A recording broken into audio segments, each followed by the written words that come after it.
A moment, if you would. Are you two the famous Traveler and Paimon by any chance? We sure are, and who are you? My name is Wikas, a member of the Academia Extravaganza Planning Committee. Have you two heard of this festival? Yep, and that's exactly why we're here. Is that so? Looks like our advertising is working.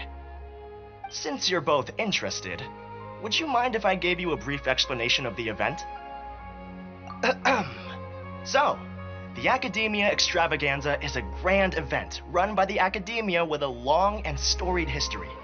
To be precise, it can be divided into the Wisdom Gala and the Interdarshan Championship. The gala is held annually. During this time, all 6 Darshans will set up booths throughout the city and host guests to showcase the most fascinating aspects of their school, and thus increase their influence. On the other hand, the championship is held once every 4 years. Each Darshan will send a representative to vie for the position of Grand Champion. This year, the gala is being held alongside the championship, so the mood in the city is, as they say, at an unprecedented fever pitch. Got it. Cool. Thanks a bunch for the detailed explanation. You're most welcome. Answering questions regarding the Academia Extravaganza is my job. And I actually do have something I would like to ask the two of you. Huh?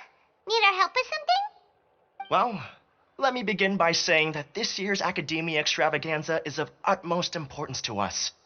Lesser Lord Kusanali and the sages came up with a plan for the Academia to recruit talented people from the desert starting next year. As such, we've invited a great number of desert dwellers to take part in this festival, so they can hopefully experience the Academia's atmosphere ahead of time. I've heard that the two of you are famous across both the rainforest and desert. With your participation, especially in the Interdarshan Championship, more people will definitely come to appreciate the festival. Exactly. Or do you mean you want us to join a Darshan? But then we would have to deal with exams and essays and stuff like that. No need to worry. The championship participants have already been selected. I mean to invite the two of you as guest commentators. Your job will be to observe and record every part of the competition. There's no pressure. Just follow each match and enjoy the festival. Aside from that, we'll also prepare some compensation for your efforts. We won't have you working for free. That kind of sounds like a sweet deal. What do you think? You can head over to the festival venue later. An organizer there will introduce each participant. Some of them even might be people you recognize. I'll leave it at that for now. So, how about it? Would you like to take this commission? Wow, having fun while getting paid? This sounds awesome! The main event venue is at the outskirts of the Citadel of Regzar, and the organizer you're looking for is Karina. Tell her the situation and she'll get you set up. The championship is going to begin soon. I wish you a good experience serving as commentators. If you have any doubts, come find me anytime. Alrighty, off we go!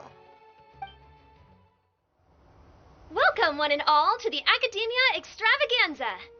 Now then, allow me to reveal the prizes for this iteration of the Interdarshan Championship. Fabulous monetary rewards, research funds, a limited edition Genius Invocation TCG card, and the right to wear the Diadem of Knowledge. I believe that I need not elaborate as to how this is a symbol of great honor. She should be Karina, right? Looks like she's in the middle of something. Let's wait till she's less busy, then go introduce ourselves. The Diadem of Knowledge. What a perfect work of art. Every time I see it, I feel like I'm losing myself in its beauty. The one who proves fit to wear it must be a rare genius indeed. I believe that most of you have already seen the Diadem of Knowledge or have heard tales about it. 20 years ago, a researcher named Sachin bought it for a large sum of mora before donating it to the Academia. The generous championship prizes are also sourced from his sponsorship. Before we begin, allow me to express our gratitude to this researcher, who cannot be with us right now. Things can only get worse. Things can only go from bad to worse. Human nature begets conflict, and conflict begets ruin. From the beginning, the seeds of wickedness have been.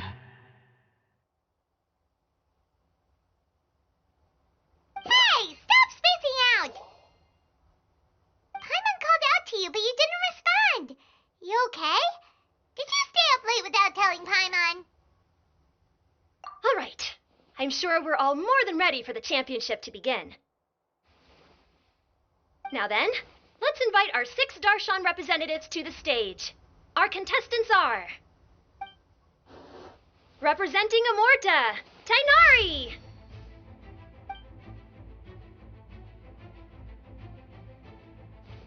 Representing Spontamod, Sino.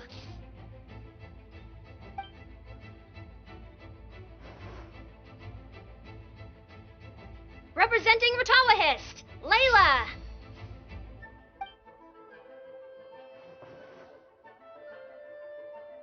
Representing Haravatat, Farzan.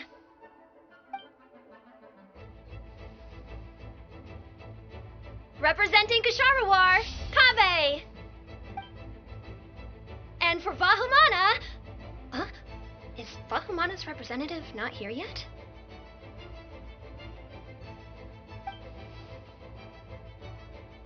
These introductions are pointless. Let's just get this over with. Wait a sec. Why is he Vahumana's representative? Finally, our final contestant is Vahumana's representative, Hat Guy. Oh, so that's Hat Guy. I think I've seen him before. You know who he is? I've heard that he's a researcher from a different country who nominally belongs to Vahumana. Word is that he's written a lot of political analyses. His manner of speech hasn't made him popular amongst most other Vahumana researchers, but his comings and goings are quite irregular, so he doesn't interact with others much. Aside from his more controversial aspects, his perspectives are considered quite incisive. Vahumana has seen a dearth of new talent lately, and some of its existing ones are not currently at the academia, so I suspect he might have been their only option. It's just kinda weird. He doesn't seem like the kind of guy who'd participate in competitions like this one. Now that we have our 6 contestants, the championship will soon begin. Who will triumph this time around? Hold on to your hats, because we're all on this ride together.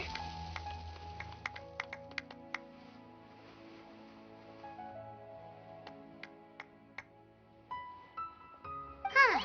We really do know a lot of the contestants. Oh, right. We're guest commentators, aren't we? So figuring out everyone's reasons for participating is in our job description. Let's go ask them when we go say hi. Especially him. Paimon still thinks it's weird that he's here. Kabe! Farzan! Layla! Huh? Oh, it's you. Why are you here? We're here as specially invited guest commentators. Our job is to record what happens during the competition. Is that so? In that case, I'll have to trouble you to catch the moment of my triumph on camera. Remember to shoot from behind at a lower angle. You know, to capture a seniors class. Don't get ahead of yourself now. Victory will obviously be mine. You're far too young to even consider challenging me. Kasharawar or Ratawahist, you're all children as far as I'm concerned. Actually, I was going to ask, how do you know me, Madam Farzan? Huh? You don't remember? I sometimes see you in the library at night. You even waved at me. What? I don't remember doing that at all. Huh. How strange. However, this is not the time for curiosity. I am Farzan, a household name in Haravatat. You are Layla from Ratawahist, I presume? Yes. Good. Then we are officially introduced. See? Simple as that. I like respectful ones, by the way. Would you like to join my research group? Madam Faruzan, I'm quite sure this counts as poaching. Let's dial things down. I know, but it's been tough getting people these days, and research funding has been hard to secure. But once I win this tournament, it'll be a different story. So you're just here to increase the amount of funding you're getting? Well, not just that. What, are you curious about my reasons for participating in this event? Well, I suppose that's to be expected. You are our guest commentators after all. There's been an influx of newly enrolled students, and they'll be paying close attention to this competition. If I do win, I'm certain that there will be no lack of students knocking upon my door. Moreover, research resources will be made available to the victor, so that will nix my funding issues. Therefore, my two juniors, I do apologize, but I fully intend to emerge triumphant. I'll do my best as well. At least I don't plan to lose too badly. So, why are you here, Layla? I don't know why, but a lot of people recommended me. I didn't sign up myself. I just woke up to find my name on the announcement board. Oh, I'm really nervous. I've been so worried about disappointing everyone that I've been losing sleep. Stress not, young one. We must all experience failure to grow and mature. But Madam Faruzan, I don't want to fail. Seriously? Everyone has such nice reasons for joining. Must I say? Yes, you do! We gotta record it! Well, you know, right? I want to buy some property. Oh, that's right! You want to move out of Alhaitham. What? Alhaitham?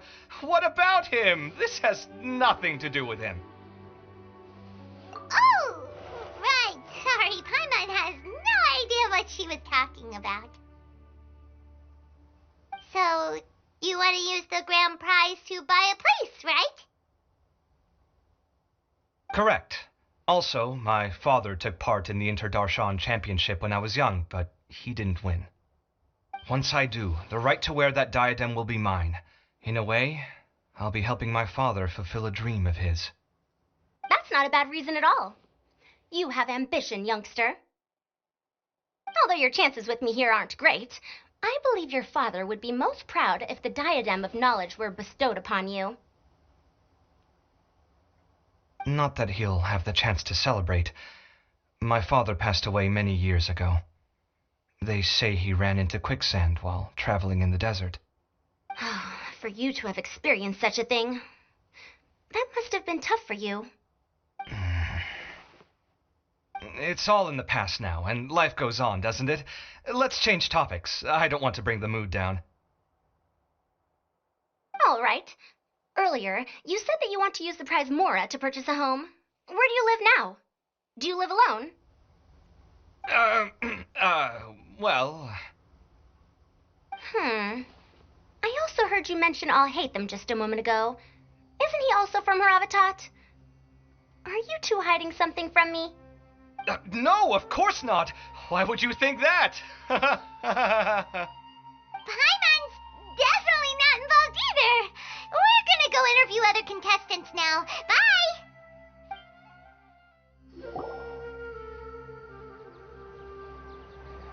We meet again, you two. Hey, Tainari.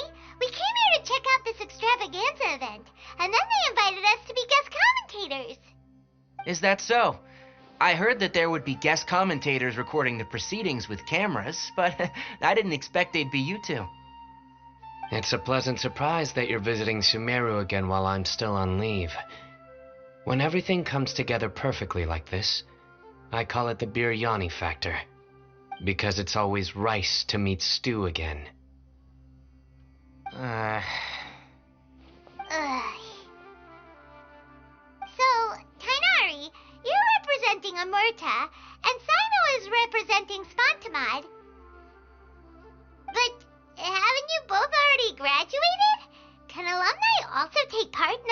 competition? I had wondered the same thing. When I was told the news, I was actually more shocked than you are now. I later found out that anyone who has been a part of a particular Darshan has the right to participate. Graduation status has no effect. So that's a rule, huh? There are some restrictions, though. For example, sages cannot participate. Any given person can only participate in one instance of the championship, and so on. That's right. Also, there are two methods by which the Darshan representatives are chosen. One is self-nomination, and the other is to be recommended by over half of one's Darshan. You must have been the case of the latter, Tainari. I heard that quite a few of your juniors petitioned for your candidacy. Sometimes I wish I could clap a few of them over the head and tell them to spend that time on studying instead. Well, you can, but after some consideration, I realize this could be a good opportunity for me. Next month, we're having a public lecture on ecology at Gandharvaville. If I participate in this event, I might be able to utilize its popularity to promote the lecture. I'm not that concerned about becoming the champion, unlike someone here. Yes, I'm using the last of my leave for this. When I heard that a limited edition Genius Invocation TCG card was one of the prizes, I signed myself up. This year's card is a rare one indeed. It would be a shame if I missed out on it. Wait, is it some kind of super powerful card? No, it's a very common one. But it has a holographic layer. So what's the point? It's very cool. Paimon meant apart from being very cool. That is reason enough. I shall do my all to emerge victorious and add it to my deck. As someone who doesn't play cards much, I can't quite relate. But it isn't surprising that everyone has their own reasons for taking part in the tournament. Fair enough. Alright, let's go find someone else to question.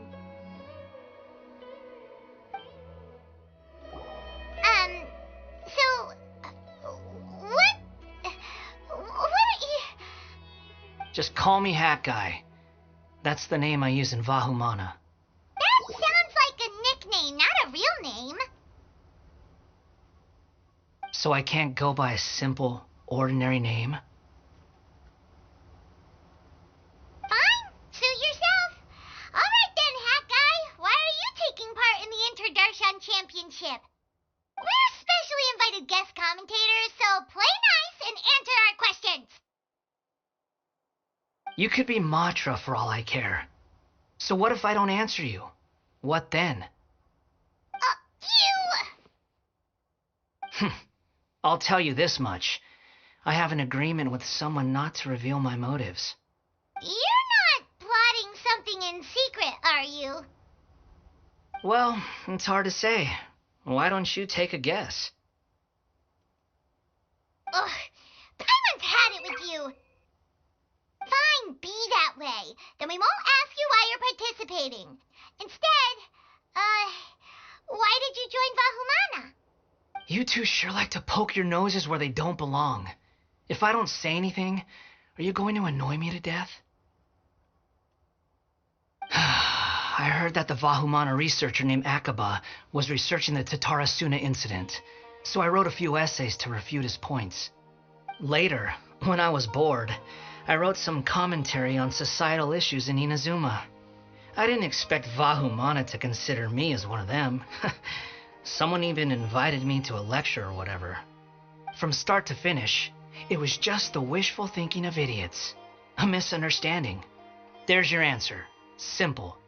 But when Lesser Lord Kusanali heard about this, she went out of her way to get me registered in Vahumana. She used the name Hat Guy. Enough chit-chat. You're better off wasting your time with the other contestants. Someone's about to get very unlucky. Wanna guess who? How is anyone supposed to relax with you around? We've got to stay alert and keep a close eye on him. You you must be the guest commentators Vikas invited. I've heard about you. I saw you two having quite the lively conversation, so I thought it would be best to wait. Are you two free right now? We were actually looking for you, too. Excellent. Then please allow me to explain your job responsibilities in detail. First, please take these two things. The first item is a custom camera from the Academia. Please use it to record the competition as it unfolds. The second is an event-specific locator that will flag all participants' locations. It will also sound when one of them completes an objective. Wow! What a convenient little thing! Aside from you two, there are two other commentators. However, they will remain by the commentators area and will not be following the contestants in real time. Speaking of which, you probably know them. Alhaitham and Nilu. Oh, it's them! We have to go over and say hi later. Well, don't let me keep you, unless you have any questions for me. Why do you ask? Really? I didn't see any such person. Could I ask when you saw him? Strange. I was on stage the entire time, and I didn't see anyone come up.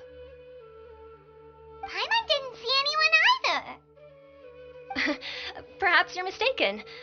However, if you have any leads on that matter, you can talk to me at any time. Hey, Traveler. Paimon. Long time no see. Dia! Candace! You two are here as well!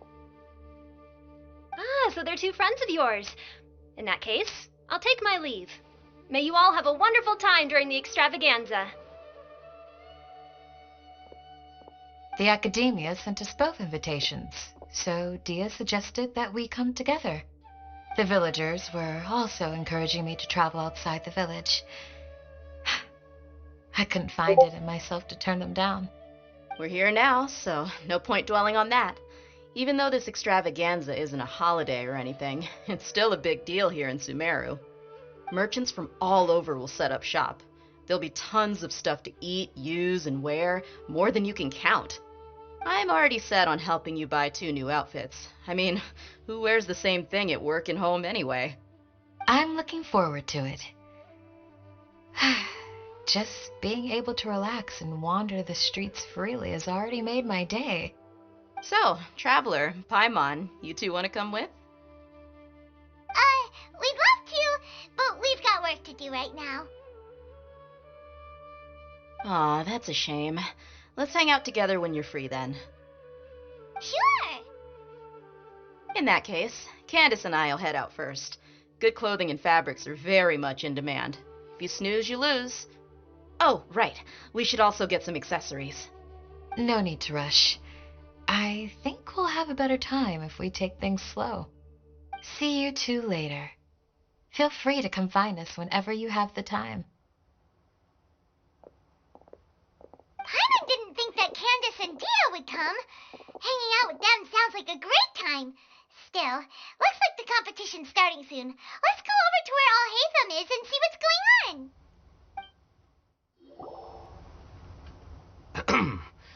I will now announce the rules for the first round of the competition. Please listen carefully.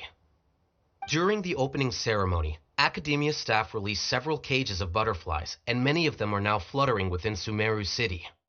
Amongst these butterflies, 3 of them will be special swift flies. They have a different appearance and also fly a little faster. Your objective this round is to find a swift fly and bring it to me. 3 points will be awarded to the first participant to return, 2 to the second, and 1 point to the third. That is all for the first round. Should you require clarification on anything, please ask any of the other staff. Alhaitham's all business all the time, huh? That said, how did he get picked to be a commentator? Paimon's kinda curious. Finding 3 specific butterflies in a place as large as Sumeru City sounds rather improbable. If these swift flies behave anything like regular butterflies... I'm off. It will take some time to search every corner of Sumeru City. Huh? You're going just like that? A champion walks the road to victory. My dear Kasharawar Jr., I have a plan. How about some cooperation between you and me? Cooperation? Looks like everyone's got their own plans for this, Tuffy. We're supposed to go on stage next, right? Let's wait and see everyone's reactions first. Huh? Wait a minute. Look, he seems to be observing the other contestants just like we are. We were right not to let our guard down. Do you remember those things we made previously? Huh? You mean... It's time for them to shine. It looks like Faruzan and Kaveh have some secret plan. Oh, hello there. Madame Faruzan and I are discussing how... Shh! Hush now! The walls have ears around here. We should keep it a secret for now, though you'll find out what we have in store soon enough. Come now, let's go, before the others act. All right, there's no time to lose. We're off to make our preparations. See you later.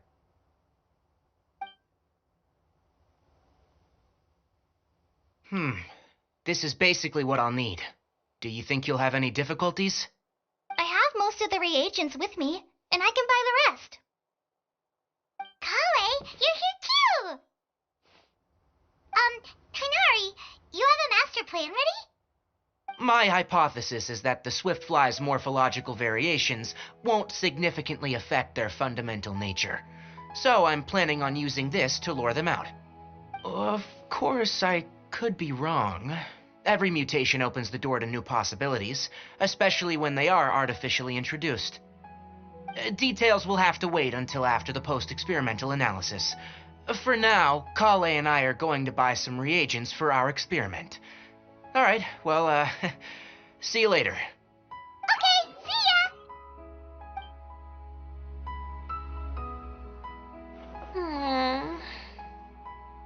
Hey, Layla! You look a little worried. Yeah, I have no idea what I should do. What color are these swift flies? Do they have special markings? How do they differ from ordinary butterflies? Oh, I can't even figure out these basic questions, and most of what I've learned in the past is completely useless here. Aren't people who research the stars supposed to have some extraordinary abilities? Why not use astrology to solve it? Oh, you're another contestant. That guy, was it? Is it that you can't use astrology during the day? Guess that skill's less useful than I thought. No, it's not like that. If it's daytime, all I need is an astrolabe.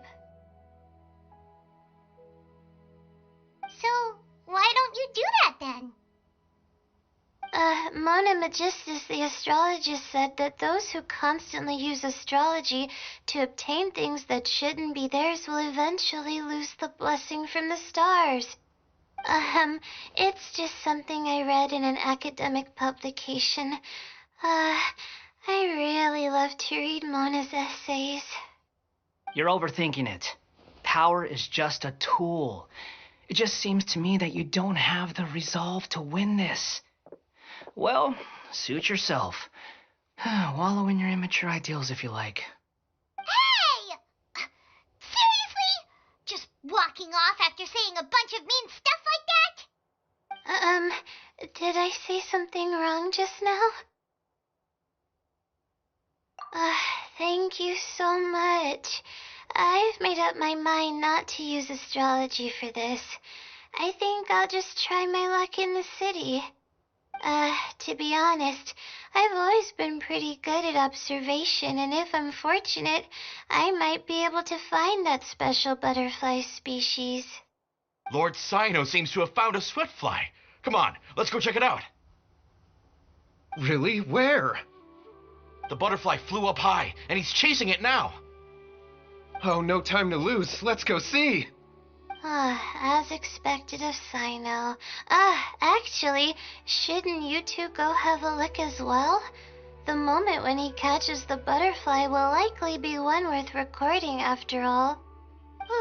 I'll head into the city shortly to start my own search. I'll see you later. Alright, in that case, let's go see Sino first, and then we can check on what everyone else is up to. I didn't expect that you would be invited as well. Neither did we. By the way, how did you get picked, Alhaitham? There were several factors, but primarily the recommendation of the sages. I suppose they assumed that I'd have the free time for this job after resigning as acting Grand Sage. That said, they'd probably claim that my calm demeanor would help maintain fairness in the competition. Sounds like you've got a lot on your plate. Not really. The job itself is quite simple and effortless.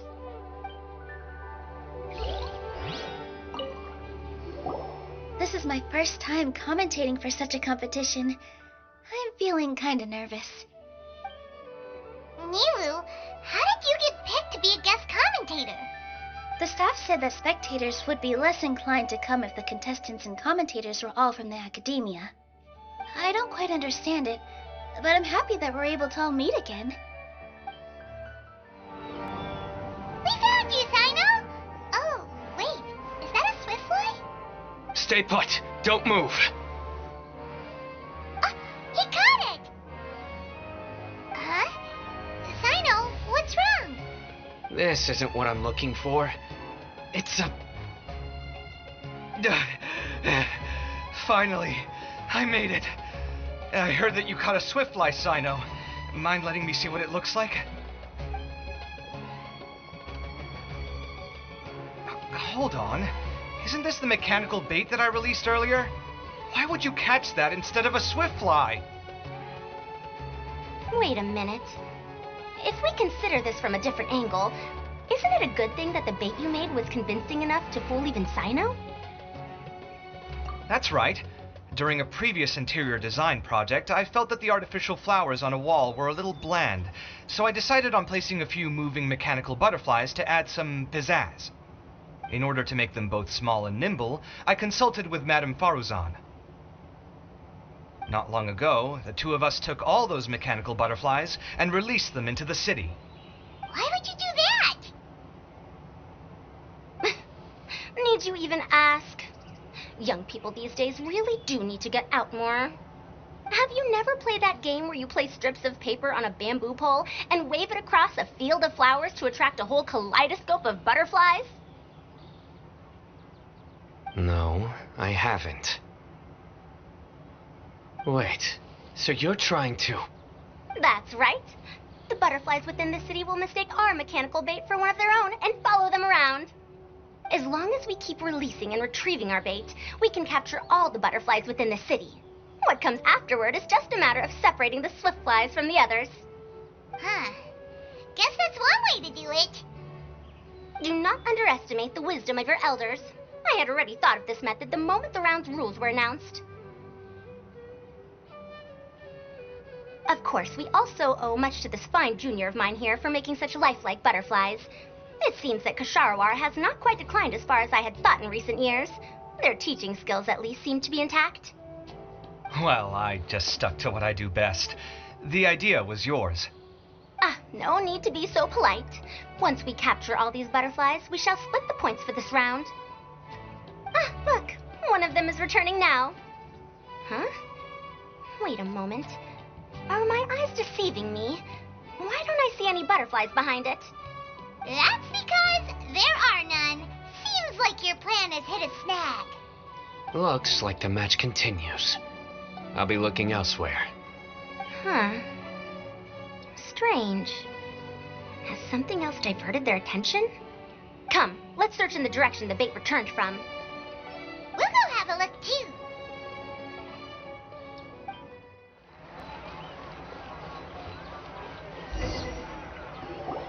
Huh? Faruzan? Kaveh? Why did you two stop? So it was the Morta boy. Kainari! Fascinating, isn't it? The butterflies have all congregated here due to a special incense that I used. I infused it with 3 different types of honey, and the butterflies, following the fragrance, have gathered around me. Oh, butterflies must have really sharp noses then. Wait, do they even have noses? I've never seen one. They do not, in fact, and their vision isn't stellar either. However, they can use their antennae to distinguish between scents, and their olfactory senses are generally quite advanced, allowing them to detect floral fragrances from great distances. Oh, so that's how it is. I had a pet butterfly once.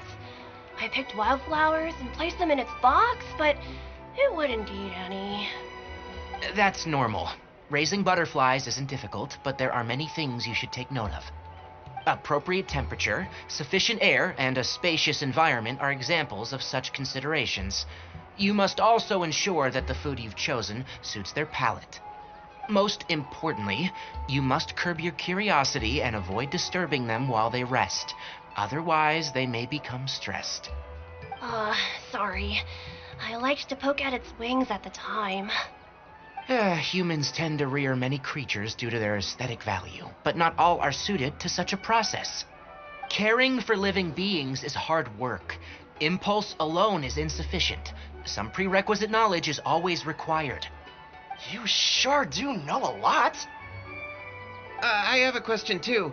I bought a scarab not long ago and it hasn't seemed very active. Can you help me figure out why?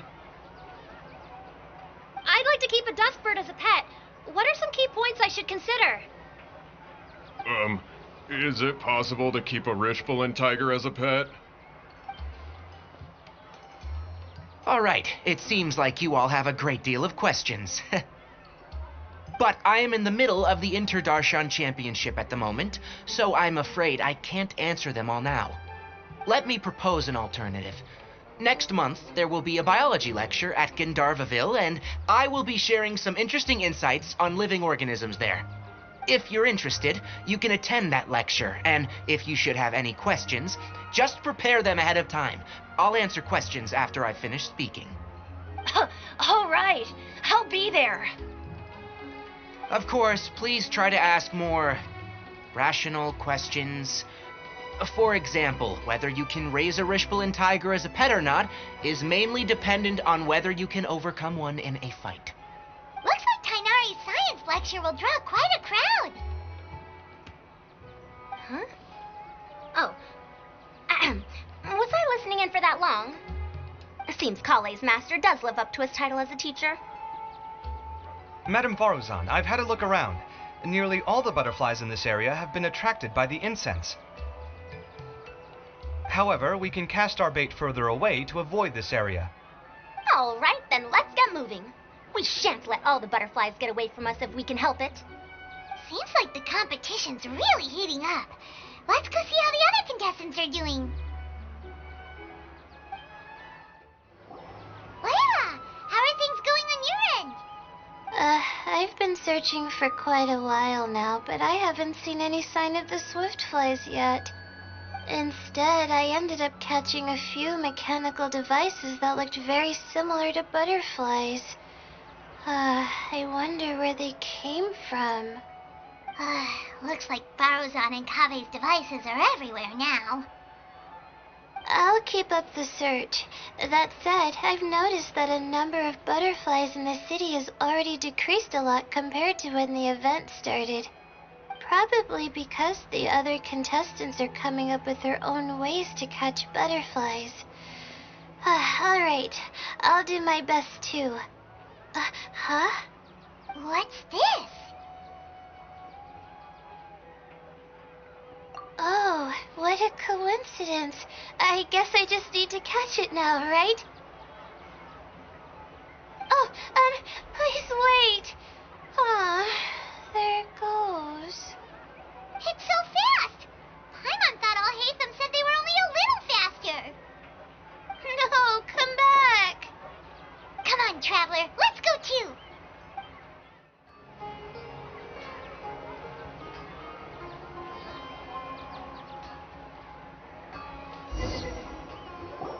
Oh, it just occurred to me that we should also get you a makeup box. No, it's fine. I don't think I'll end up using it. Maybe you won't, but it doesn't hurt to have one, right? Come on, just trust me on this one. Huh? Who are you, and what do you want? Please, don't move.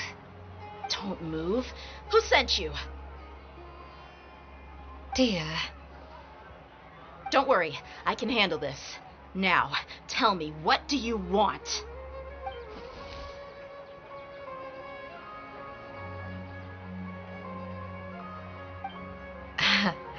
I believe she's looking for this. Here, take it. A butterfly? Was it on my head?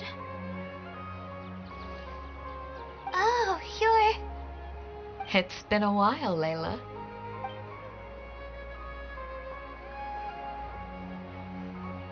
A friend of yours?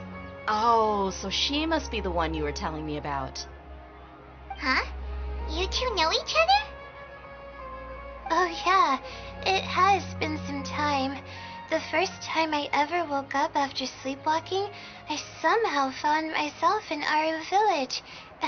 Candace was the one who took care of me then. That's right. She didn't look well, so I gave her something to eat. She said a lot of complicated things about astrology, the night sky, the stars. Not sure I understood it all, but it sounded pretty enchanting. Right. Do you still want this butterfly? It seems like you were chasing it all the way here. It's of little use to me, but if you don't want it, I can release it. Just let her have it. It's no big deal.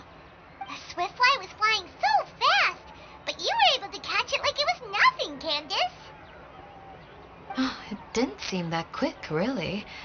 I was actually worried that I would injure it, but I'm glad that didn't happen. Anyway, sorry about the butterfly thing. With the way you suddenly came running over like that, I thought you were hired to take us out or something. Huh. On second thought, I guess I've never seen an assassin that looks tired with dark bags around their eyes. Oh, you must be taking part in the championship. Take it from me. Don't let it stop you from getting some rest. I'll do what I can. Thank you. We'll be on our way then. See you later. Alrighty, let's bring the swiftfly back together with Layla.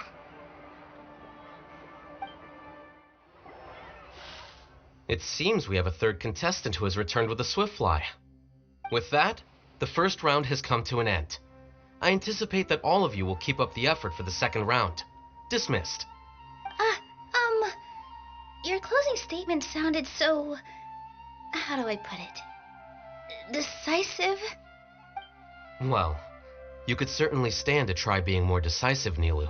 It would help you live more freely. Hang on a second. Who were the first two contestants with swiftflies? Tainari was first, and as for the second, it's being discussed right now.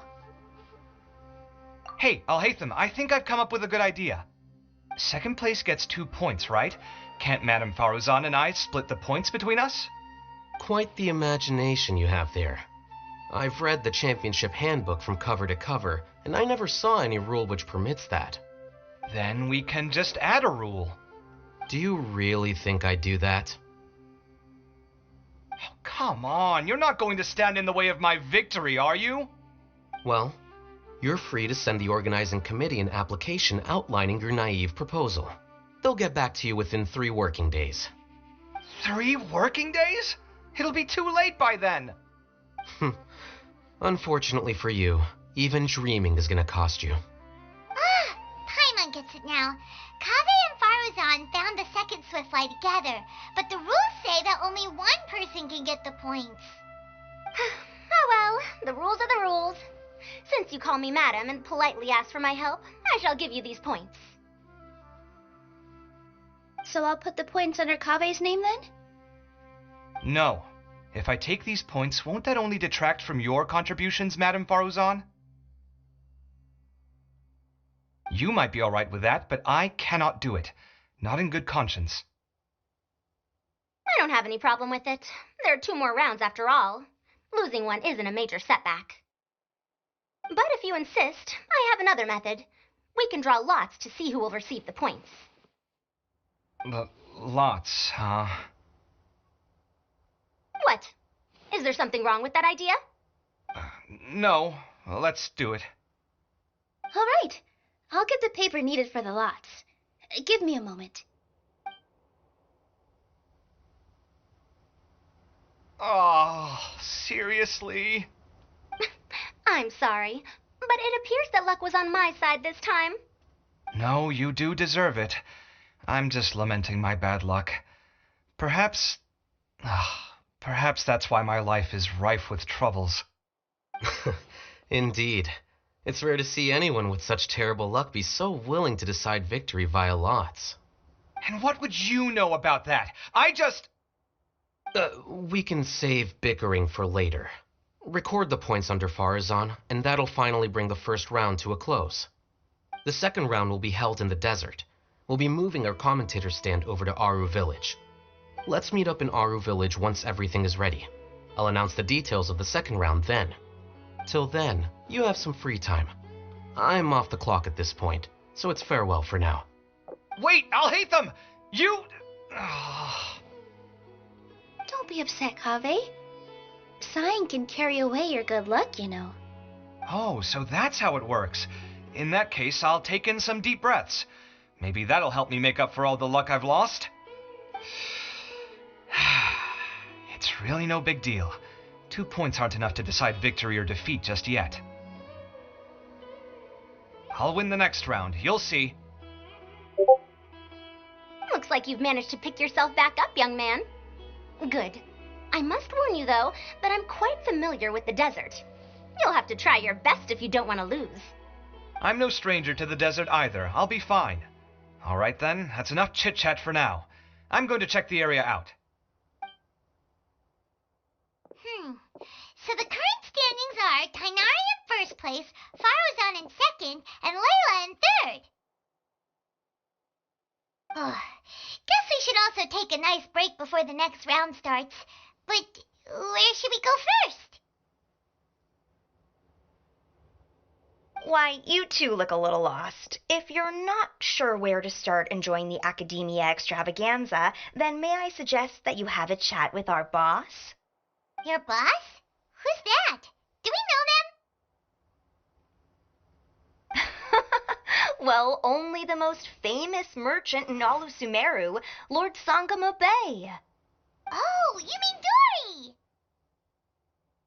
Precisely. Our boss sent me to inform you two that she'll be waiting for you at Sumeru City's North Gate.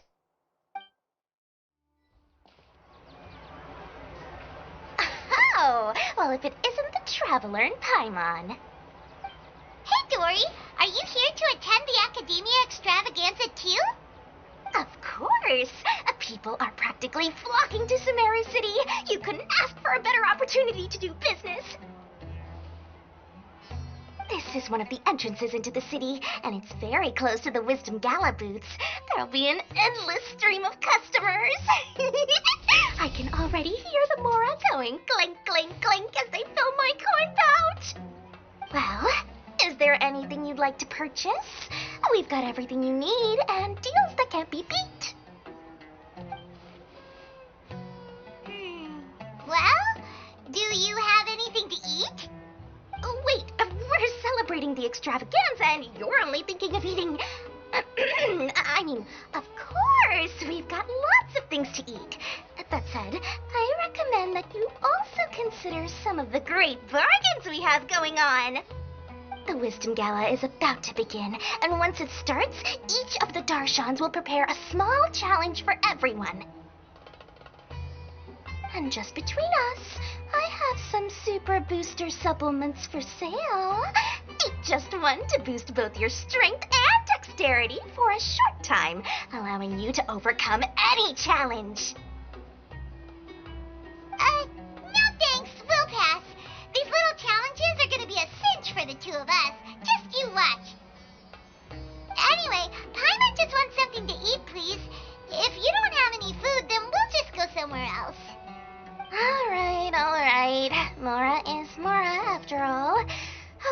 like to eat? Well, Paimon's pretty hungry right now. Do you have any touching? Let me see.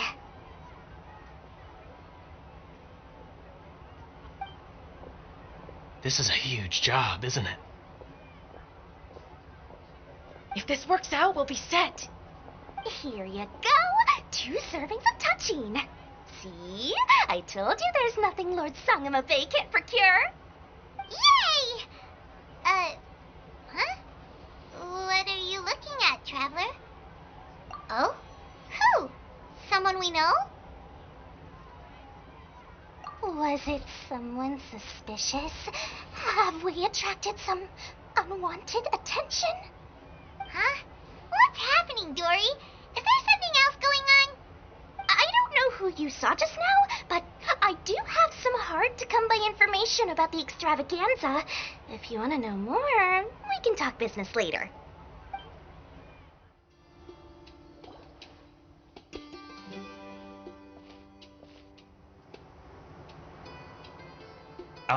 Is it me, or are the bags under your eyes even darker than during the last round? Are you all right? Thanks for the concern, Kaveh. I just haven't been sleeping well lately. Even though I try to fall asleep, I can't get the championship out of my head. And before I know it, it's morning again. I know the feeling. That happens to me too when I'm agonizing over my blueprints. Do you have any tips for dealing with that? To be honest with you, no. You could say there are many things that don't have a quick fix and can only be endured. I suppose you can think of it as something akin to an illness. Sometimes there's no effective cure, so you just have to let things run their course. I don't know what's stressing you out, but I can feel all the anxiety and pressure coming from you. The next round's about to start, so chin up and do your best. Oh, okay. You do your best too. Looks like everyone's here. I will now explain the second round to you all. There are 3 leyline disruptors buried in the area around Aru Village. These devices can imitate the effects of leyline disruption and will constantly interfere with the environment. Your goal is to shut them down. The first 3 who manage to finish this task will be awarded 4, 3, and 2 points accordingly. Note that each person may only bring a set amount of food and water with them, and that leaving the designated competition zone will result in disqualification. Well, what do you think? Want to team up again? I shall consider letting you have the points on account of what happened in the previous round. That's all right.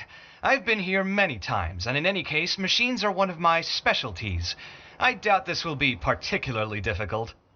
It's good to see such confidence in a youngster like yourself. I also happen to be well acquainted with this place. Let's see who will find these devices first. But aside from us, you should remember that there's a favorite for champion. We must be careful of him. A favorite to win? Who is it? Shh, not so loud. I mean that boy, Tainari. He took first place in the previous round, and if he does so again this time, we may as well declare this competition over.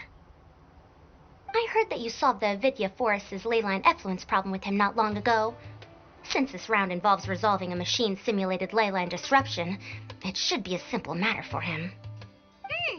That's true. It does look like his odds of winning are pretty high. He already has Kale, who is an excellent pupil. If he were to win this round as well, then wouldn't we just be letting him have all the fun? As his senior, it's my solemn duty to prevent such an inequitable arrangement from happening. I'm off. I'll get going as well. See you later.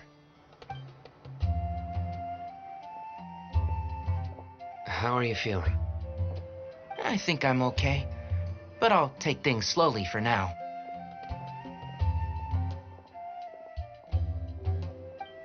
Is this all the water we're getting? Sorry, that's what the rules say. While this round seems to be about how quickly you can shut down the devices, it's also testing your ability to survive in tough conditions. I knew it'd be harder than I had expected. So we'll either need to find the devices as quickly as possible, or we'll have to save our energy and wait for an opportunity. Okay, I'll head out shortly. Thanks a lot, Nilu. You're welcome. Please, take care of yourself. Well, there goes everybody. So, who should we visit this time? Let Paimon think. Oh, right! Didn't Farozan say that Tainari's the favorite to win? Let's go look for him first. Hey, Tainari? Tainari! Huh? Weird. The locator says that he should be around here somewhere. Tainari! Can you hear us?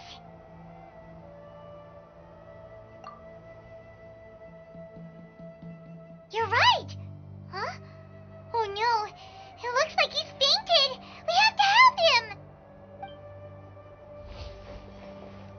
Tainari, are you okay? It's so hot. Oh, so you passed out because of the heat. Are you not used to getting around in the desert? That's right. I usually bring lots of water when I go to the desert, precisely to avoid this situation.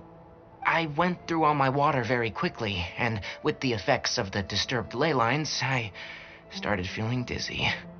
My ancestors, the Valuka Shuna, were originally from the desert. But I guess this is what happens when a species migrates. They become intolerant of their original environment. This isn't the time for a history lesson. Let's get you some water. Humans, such fragile beings. Your bodies can't even survive extreme changes in the environment. Here, take this. Let him drink it.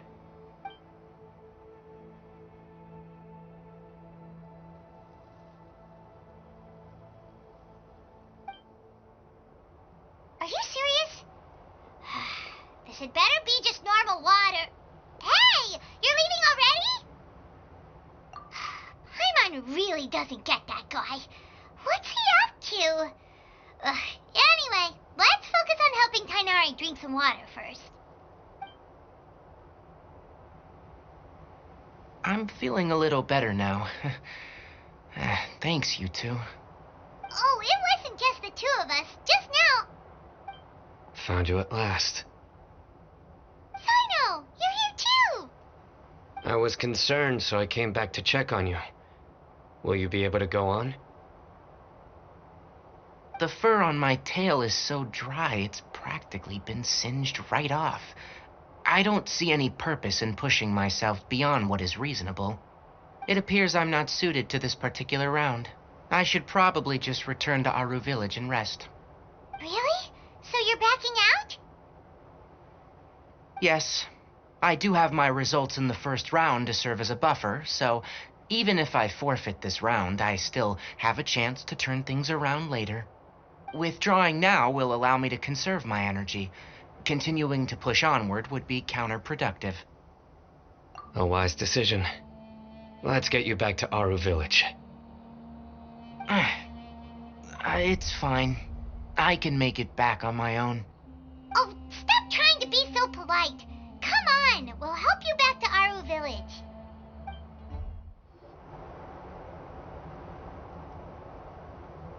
How are you feeling now, Tainari? Do you want to rest some more?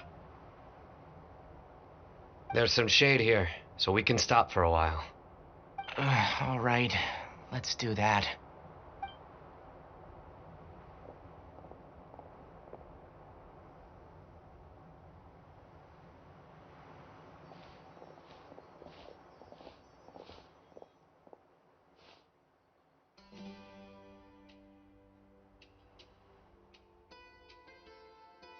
Oh, Sino and Tainari.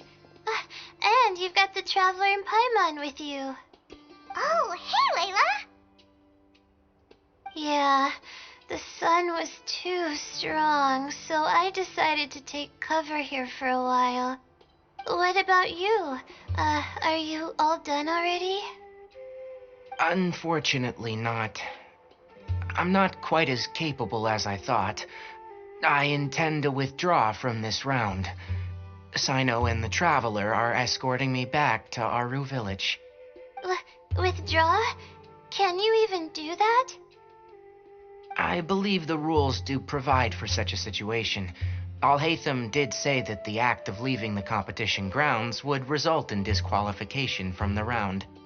Didn't I ask you if you were all right before this? If you had just decided to withdraw then, you wouldn't have had to suffer. Well, I had to try, didn't I? So I tried, and it didn't work out, and now I'm backing out while I can. When I get back, I'm definitely going to make a batch of sun-resistant oil. Next time I venture into the desert, I'll be prepared. By the way, you're Layla, aren't you? You don't look very well yourself. Will you be all right? I did feel a little faint when I first entered the desert, but I feel a lot better after resting here for a while. Be careful not to push yourself too hard. Don't worry. I'm just... Feeling the pressure? Uh-huh. You can tell?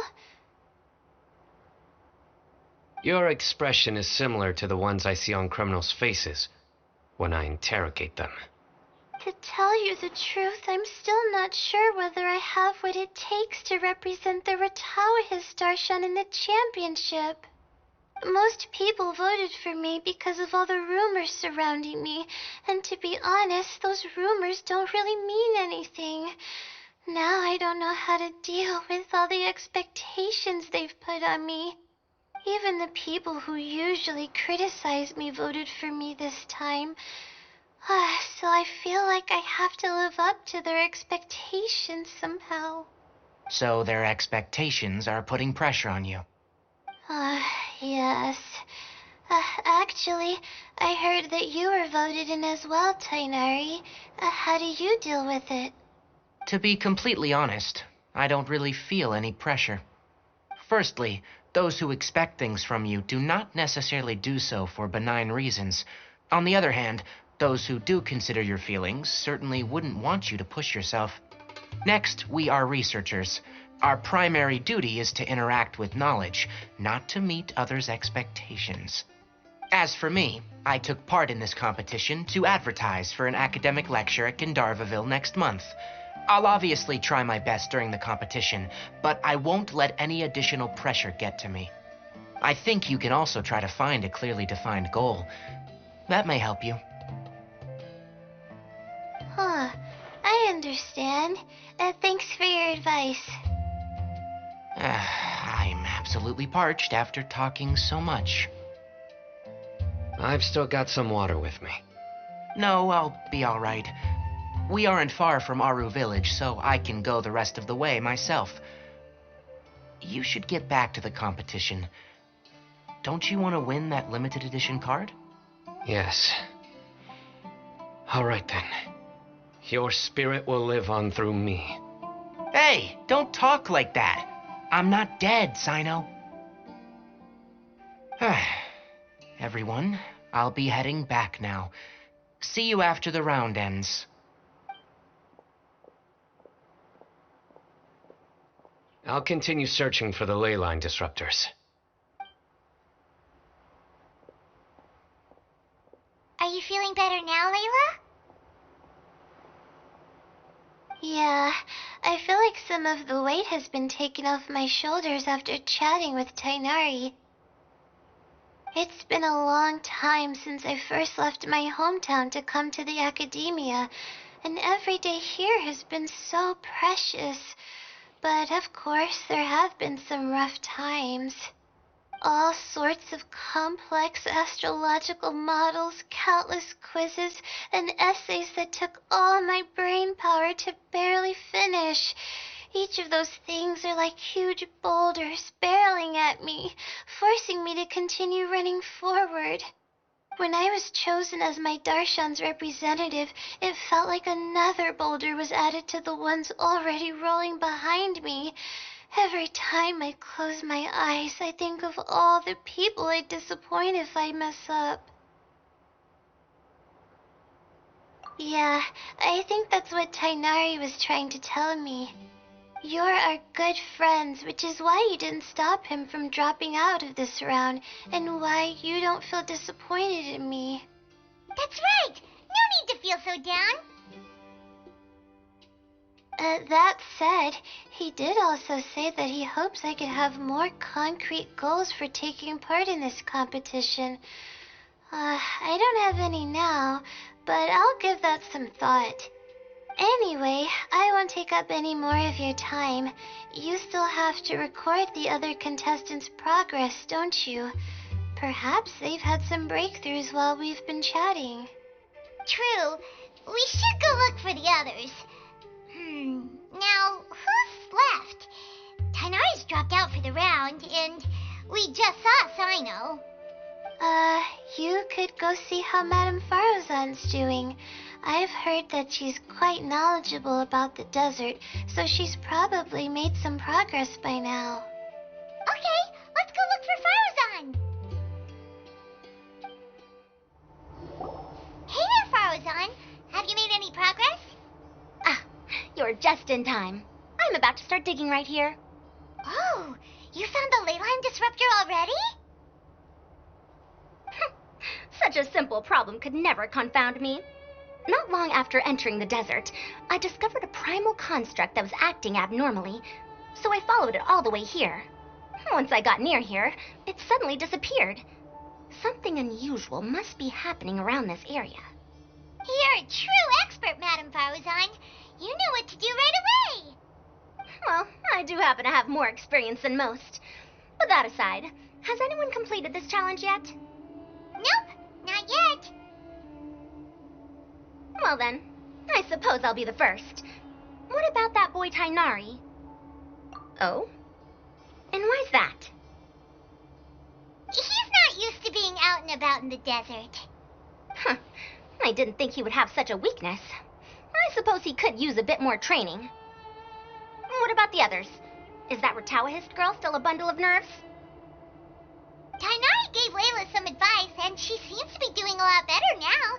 Sino just started his search for the disruptors, and as for Hat Guy, well, who knows what he's thinking. And what about Kaveh? Has he found a ley line disruptor yet? Paimon doesn't think so, or our locators would have already let us know. Strange. What's he lollygagging for? With his skills, you should have heard something from him by now. Well, I'm afraid the most thrilling moments are already done here. You should probably go find Kaveh and see how he's faring now.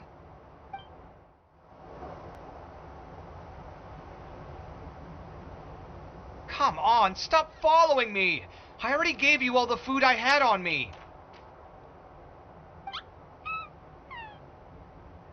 You can cry all you want. I don't have any more food. All I have left is a half bottle of water, and I can't possibly give you that.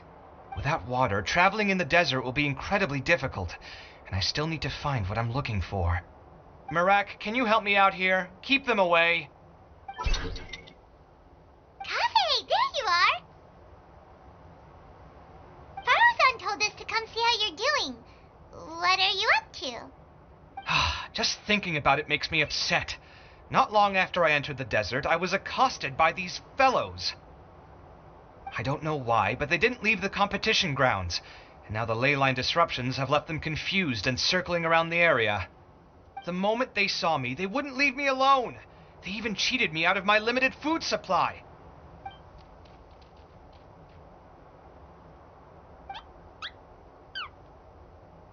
Hey, didn't I ask you to keep them away? Kaveh, is this flying metal thingy yours? That's right. This is my toolbox, Marak. Your toolbox? Huh. It seems pretty fancy.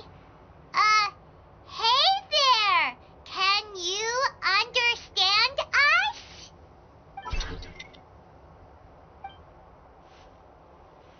Sometimes I need to carry things when I go out, so it's handy to have a portable toolbox. Well, this definitely doesn't look like an ordinary toolbox, that's for sure. It's a long story. When I was working in the desert, I ran into a merchant group who had a machine core they excavated from some tomb. It was clearly from King Deshret's civilization. His technology still isn't fully understood, and Kasharawar has many different opinions on this topic. Our current theories cannot explain such mysteries. Upon seeing such a rare, complete specimen before me, I forked over all the mora on my person to purchase it. Some time back, I wanted to make an automated case that could store my offloaded items. With that core, I created Mirak. It can't understand commands that are too complex, but it can serve as my assistant and help me with things like mapping and surveying. Most importantly, it can't talk, so it can't give me any attitude. Oh, yes. Thanks for helping hide the fact that I live at Alhatham's place earlier. Sorry. I hope this season of my life ends soon, so I can get things back on track. Things just started going downhill at some point. Maybe it all started when my mom remarried and left for Fontaine. Or maybe it all started when I spoke to Alhatham in the library. Or maybe it's because constructing the Palace of Alcazarzaray burned through my funds. I'm still paying off the debt from that one. Oh, when's this going to end? Now that I think about it, I guess we're all unlucky here. It's not like any of you asked to be trapped in the ley line disruption. Okay, let me get you all out. Kaveh, aren't you going to look for the ley line disruptors? Yes, but I can't just leave them here, can I? Oh, forget it. The more I think about this, the more I feel a headache coming on. I'll get back to searching once I get them out of here. Time's a-wasting. I'm off. Kaveh looks like he's conflicted. He really wants to win, but he can't ignore those he wants to help.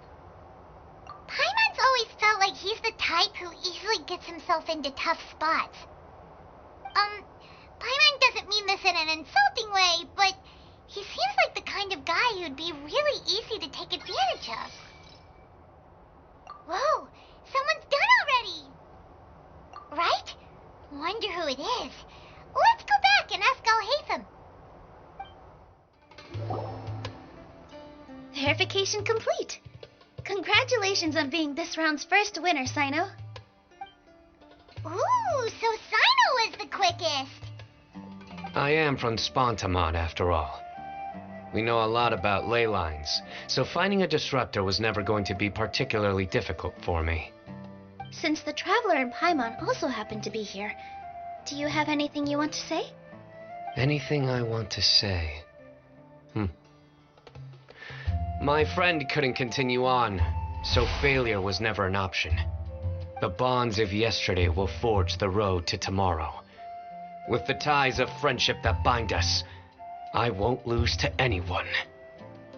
That's a line from King of Invocations, one of my favorite works, and it sums up my thoughts right now. It might be a good thing that Tainari isn't here, or else he'd give Sino a good smack right about now. Oh wow, it's already so late. Everyone's probably running low on food and water. It'll only get harder from here on out. Something similar happened in King of Invocations. What a classic. Any thoughts on that, Alhatham? I have no thoughts regarding King of Invocations. Ryu obviously wasn't asking about that.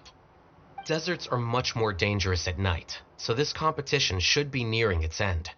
At the moment, only Farazan, Layla, and Kaveh remain. I wonder who the next person to find a disruptor will be.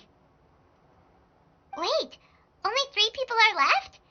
Tainari forfeited, and Sino's already done. What about Hat Guy? He also forfeited not long ago. Paimon can't understand what he's thinking at all. But, like Alhatham said, this round's almost over. Let's go see what the other contestants are doing. Things are really heating up now.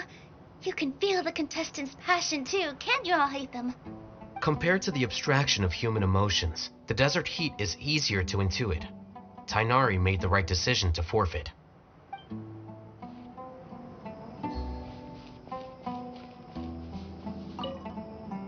Are you alright? Much better. Aru Village's hospitality sure is something. 2 whole pitchers of water, to be precise.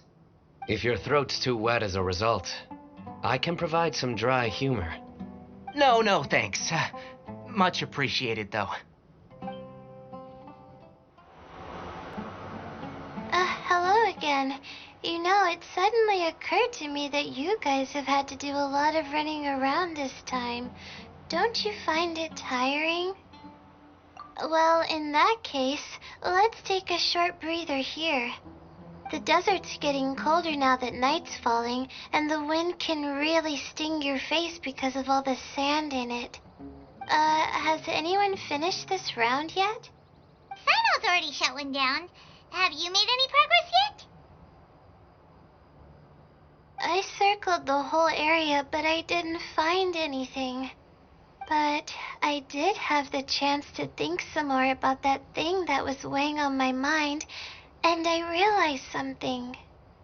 Well, my fellow Retawahist members must have all put my name forward for different reasons, and maybe a lot of them only picked me because they wanted to watch me make a fool of myself.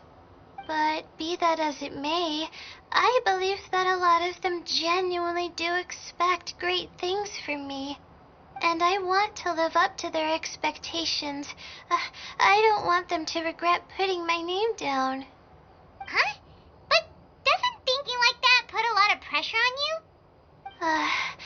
Of course, that comes with some amount of pressure for sure. But now I've thought about it, I don't feel like this is something I have to do. Instead, it's something I want to do. That may not sound like a huge difference to you, but it's helped me relax a lot. So don't worry about me. Well, that's great! Also, now that I've relaxed, I'm suddenly really sleepy. I think I'll just take a quick nap. Just a quick one.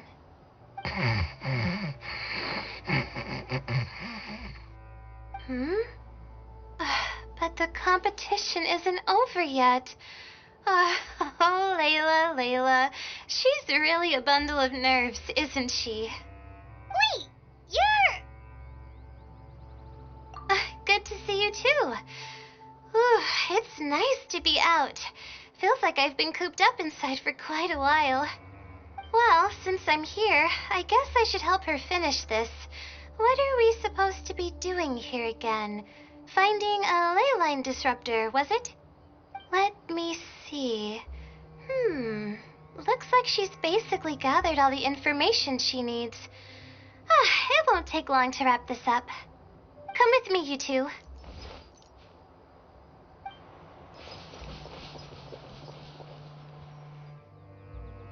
Do you ever get the feeling that the ley lines have a regular flow, similar to the way that celestial bodies follow fixed orbits? If we were looking down from on high, I wonder whether we'd find that the ley lines are just the reflections of the stars upon the Earth. Not all astrological phenomena can be directly observed. Some are deductions based on other details that we know. It's the same situation with the ley lines. The parts of them that are hidden underground can be identified via elemental energy, sound, and other phenomena.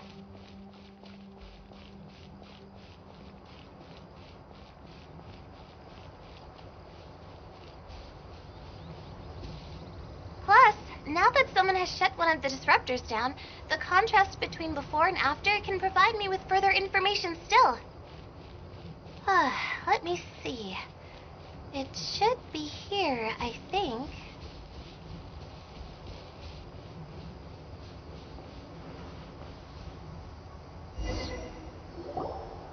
This should be it, right? I'll turn it off. That should restore the ley lines in the area to normal. Nice work! Again, I didn't do any of the real work. I'm just wrapping up. She'll probably wake up soon. No doubt she'll be a little disoriented at first, but once she's got her bearings, she'll go and report that she shut down this disruptor. Will you be staying here for a while? Or are you going to check on the other contestants? Oh, time to check our locator. Whoa, it looks like Kaveh and Farozan are headed towards the same place. Perhaps they're about to find the last disruptor. Also, speaking of Kaveh, he's an interesting one. Huh? Why do you say that? Before the second round, he had a chat with the other me. He said that worries can be like illnesses. They don't always have a magic cure. Sometimes you just have to endure them as best you can until they run their course. But the way I see it, his situation is much worse than my other self's. She just hadn't found what she wanted to do at the moment, which is why she felt lost. Kaveh, meanwhile, knows what he wants to do.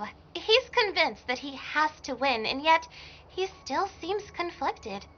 He doesn't have a second personality, but somehow he still seems that he's at odds with himself in some way.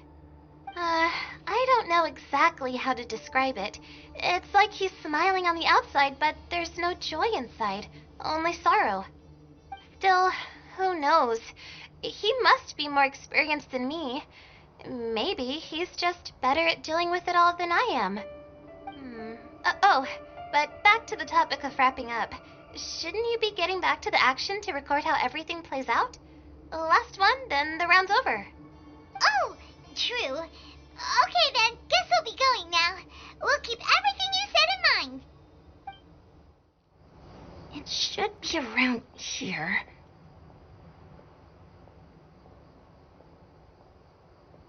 Finally found it. Kaveh? Are you? Oh, Madame Faruzan. And here I thought you would have finished this round by now. Farozan, Kaveh! Oh, looks like Layla's already done. I didn't expect that you and I would find a disruptor at the same time. How are the other contestants doing? Tainari and Hat Guy forfeited, while Sino and Layla are already done. You two are the only ones left. Huh? That's weird. Didn't you start digging really early on? Yes, I kept digging, but instead of finding a disruptor, I found a ruin. I fell down pretty deep, and it was completely dark in there. It took me quite some time to unlock the various mechanisms and return to the surface. That's actually really impressive. Finishing a week's worth of trials in such a short time. Huh. That's pretty amazing, Madame Faruzan. What about you? Why are you so late? I encountered a lot of lost desert foxes along the way, and I brought them to the outskirts of the competition zone. When I came back, I was absolutely parched.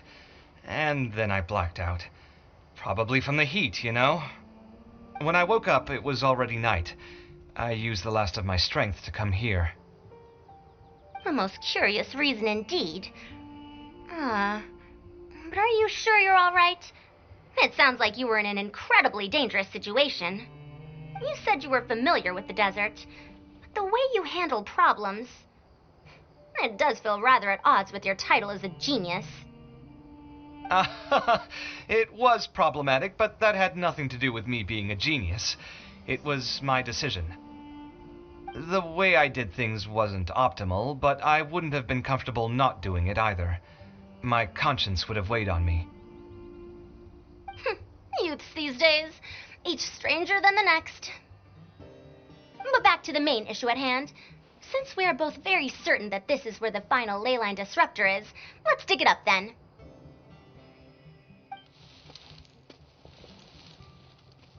Well, this is indeed it. Of that there is no doubt. But how shall we count the score this time? What is it, youngster? You seem relieved. Oh, nothing. I was just thinking that this round's finally over. There shouldn't be any more innocent creatures getting wrapped up in danger. As for the points, I guess we can draw lots again later. I can't think of anything better. Alright, in that case, let's all head back to Aru Village. Paimon thinks you'll both need some water and rest.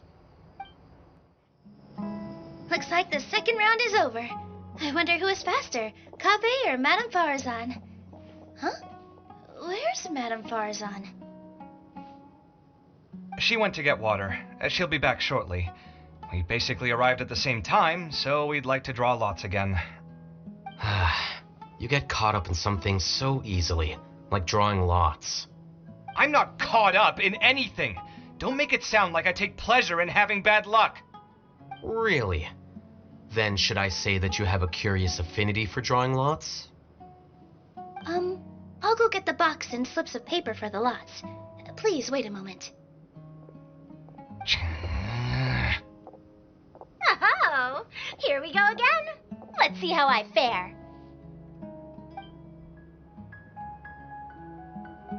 I got it! Did you see that? I won! Congratulations! Looks like Kave's luck's taking a turn for the better. Oh, finally! After all this time! It looks like you've been rewarded for your tribulations in the desert. This round's points are yours. And with that, our second round is done. Sino, Layla, and Kave are our victorious contestants. As for the current standings, let me see. Sino and Layla both have 4 points, putting them both in first place.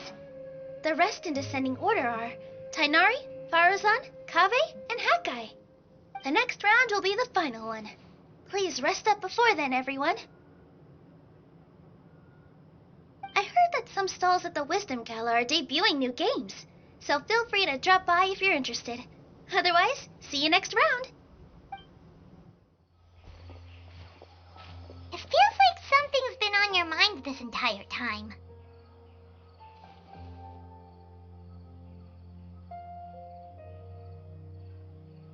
Traveler, Paimon, I finally found you. Finally? Did something happen? Don't you feel like there's something off about this year's Academia Extravaganza? When Candace and I were at the cafe earlier, we might have caught sight of some mercs on business. Thing is, they were disguised as tourists here to shop. But no disguise can mask the stench of blood. Just from their suspicious looks, I bet they do dirty work like kidnapping or assassinations.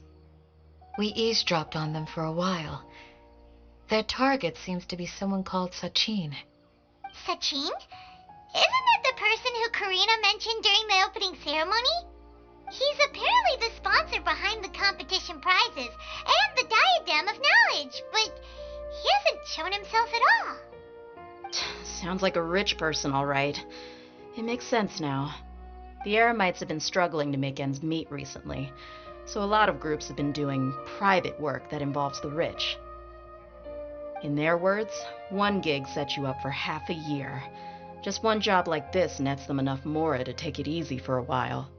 The extravaganza has brought many tourists to Sumeru City all at once, so it's likely that they took advantage of the bustle to sneak in.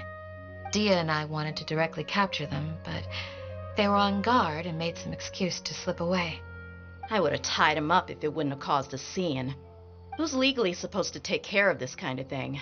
The Matra or the Corps of 30? If Sino were here, he'd definitely get involved. Why don't we head over to the Academia and tell Matra? Thanks a million, you two. Not at all. It was coincidence on our part as well. Yeah, don't sweat it. The Eremites' reputation is going to get even worse if these scumbags succeed. But this is Sumeru City. Candace and I don't have as much freedom to act here, so we're leaving this in your hands. Should you require our aid, come find us at the cafe.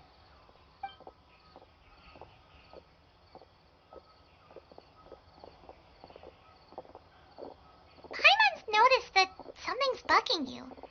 Is it the extravaganza? 'Cause Paimon's starting to think that there's more than meets the eye here, too. But thinking like this isn't doing anything.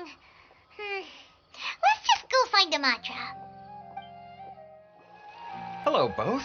It's been a while. Do you have any issues to report? Someone's planning to kidnap Sachin. Goodness. Though I suppose it's not all that surprising. The growing popularity of the extravaganza has given him quite the reputation boost as its sponsor. He's seen as one of these super rich types. since he's got a target on his back now, shouldn't you send some people to protect him? To tell you the truth, we've thought about doing just that. However, Sachin apparently prefers to spend most of his time out doing field work, and hardly ever comes back to Sumeru City. No one has been able to contact him. Our only lead is something he once said. Each time the Interdarshan Championship is held, I will be watching from close by to choose a suitable person to inherit my estate. Assuming he remains committed to that promise, then he must be right here in the city somewhere. I suspect that the Eremites in question must have heard about that as well, and decided to come here and try their luck. So they shouldn't know where Sachin is either, right? I would assume not. Anyway, Mahamatra Saino is still on vacation, so I'll handle this. Don't you worry. A couple of kidnappers aren't going to get very far in Sumeru City these days. I have my ways of forcing them out into the open. All of that said, if you're interested in Sachin's story, why don't you try tracking him down as well? The sooner we ascertain his whereabouts, the quicker we can act to ensure his safety. I mean, you could task all the Matra and the whole Corps of 30 with someone's protection, but if the client doesn't show themselves, there's nothing we can do to help them. Fair point. Yes, we should start searching for him too, but where should we start? None, I'm afraid. He's never committed any crimes or broken academic protocol, so we don't have a very detailed file on him. I've heard that Alhaitham has now stepped down from his post as acting Grand Sage and is back to being the scribe again. Maybe it's worth checking to see if he knows anything. Good idea! Okay, we'll head back to the extravaganza venue and see if we can find him.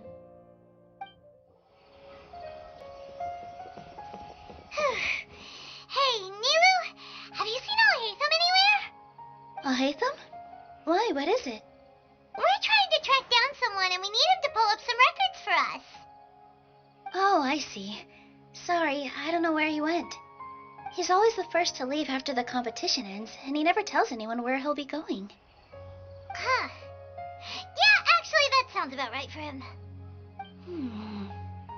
Let me think. To be honest, he doesn't seem very interested in the extravaganza, so he probably doesn't stick around longer than he has to. To him, being a commentator is just extra work he was roped into. Do you guys know of any places he'd go after work? Ooh, maybe. Paimon remembers that his house isn't that far from here, so we might as well check it out.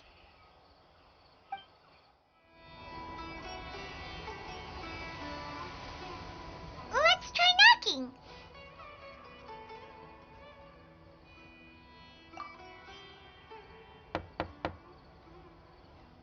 No answer? Maybe no one's home. Hello? Alhaitham? Are you in? We need your help with something. Oh, it's you two? Oh, Kaveh, you're home. Come on in. I'll get the door for you.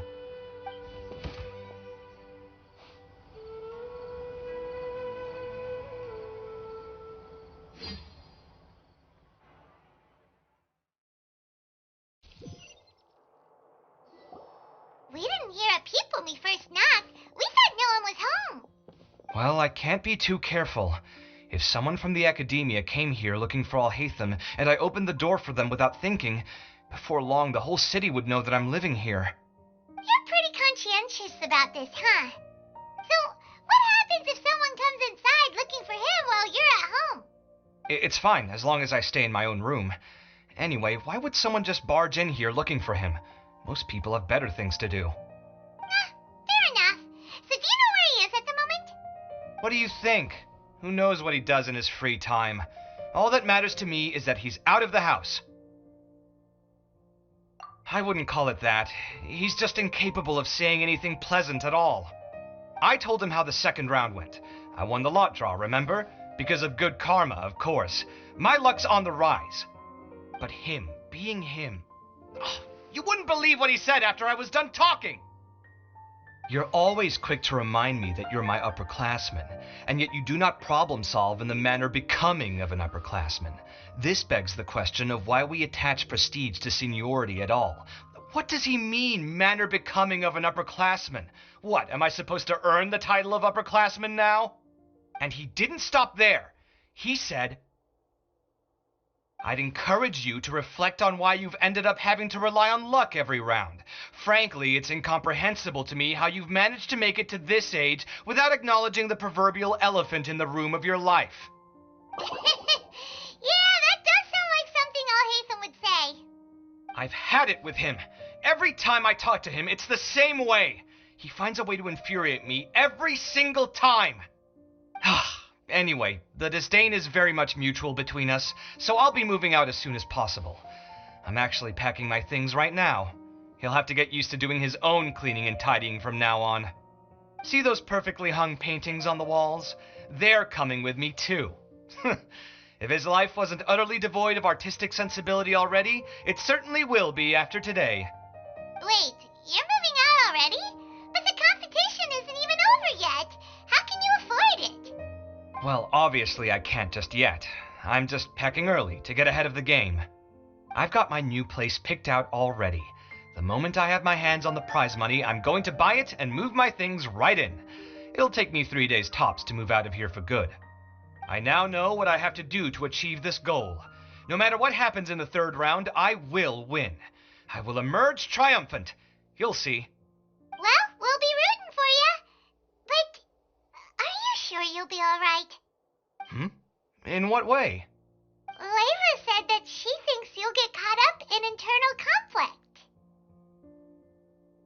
Meaning what exactly? Oh, don't tell me you think I have serious personality flaws too. Oh, we didn't say that. But think about it.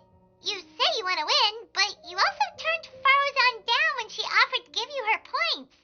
Plus, you took it upon yourself to help those desert foxes. Wait, what's so unusual about all that? I gave you my reasons. I would have felt guilty otherwise. Where's the conflict in that?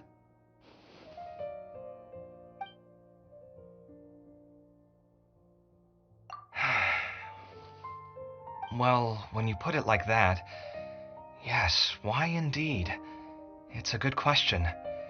I guess it's just in my nature. Plus, if I just did nothing, then there'd be no escaping the blame if something bad came of it later down the line. But thinking like that all the time must make your life so exhausting. Not to mention that by helping out, you put yourself at risk. Fainting in the middle of the desert, for example. Was that really worth it? It's complicated. Look, let's maybe leave this conversation for another time. What was it you needed Alhaitham's help with, anyway? Sachin. Huh. He did actually mention a Sachin recently. I remember he brought a few documents home that day. He was thinking out loud as he looked through them, making some notes and doodling as he went. He even suggested that I should take a look, but I didn't. Give me a moment. Let me go find them.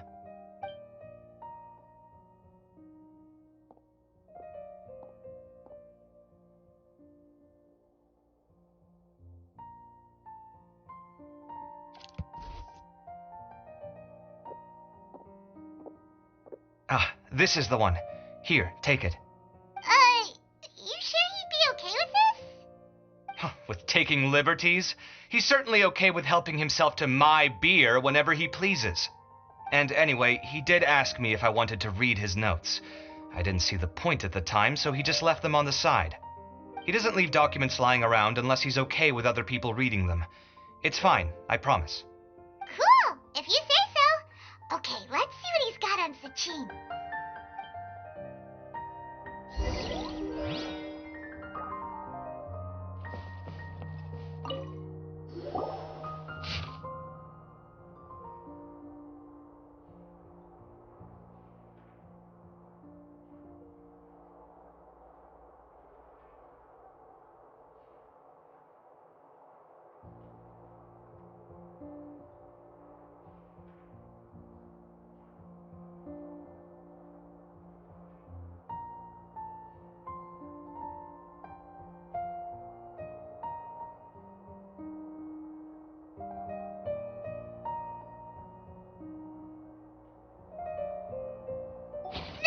A lot of information. Paimon's getting a headache. So, to sum up, Sachin put the academia in charge of managing his estate and went off to do research, right? He even said that if he really liked one of the contestants, He wouldn't just give them a reward, but his entire estate as well. Oh, that must be worth heaps and heaps of mora. What? Are you serious? All of Sachin's wealth, that's more than I could spend in a lifetime, surely. Heck, if I got chosen, I'd be able to pay off all my debts, then buy a new place, and still have cash to burn. I could build another Palace of Alcazar's Array, except this time, I'd make it 10 times bigger. Oh, then there's that new project in Port Ormos, of course. The bridge renovation. To do it properly would take upwards of... Hey, snap out of it! You're getting way ahead of yourself there, mister. You're right. First, I need to focus on winning and moving out of this place. Huh? Wait a moment. There's a loose slip of paper tucked in between these pages. Did Alhaitham write this? It looks like he was jotting ideas down as he was thinking things over. Let's see. Two phrases have been circled. Sachin, dead or alive, unknown, and diadem of knowledge. Some of this stuff is just plain incomprehensible. Is this written in some other language? Let me see. Huh. I recognize this script. Give me a second. Lofty ideals may provide no defense at all against nihilism, but perhaps little decisions can. That's a rough translation anyway. I can't guarantee it's 100% accurate. There's another smaller line of text underneath. Why would he bring that up? Wow, it's so cool that you can actually read this script! We worked together on a project once when we were students. The title was Decoding the Runes and Architectural Philosophy of the Ruins of King Deshret's Civilization. I had to familiarize myself a little with this script at the time. Oh, interesting. So, any idea what Alhaitham meant by all this? Who knows? The way his mind works is one of the great mysteries of the world. Fair enough. Well, guess we've learned all we can here. Yeah, he better catch those crooks. But until then, let's just head out for a stroll. You're here. Sorry, I was just about to send someone to inform you. I only just finished interrogating the suspects. What did you find out? Well, lots of unexpected details, let's put it that way. The mercs themselves were surprisingly easy to catch. We just had someone dress up as Sachin and they took the bait. But then it starts to get messy. During the interrogation, we learned that they were hired by Sachin's own child. What? Why would someone want to kidnap their own father? What's up with that? It's anybody's guess at this point. In any event, apparently the guys we caught are just the tip of the iceberg. Most of them are still snooping around outside the city. We're diverting manpower as we speak to try and round them all up. Would you like to come along? Sure, let's go get to the bottom of all this.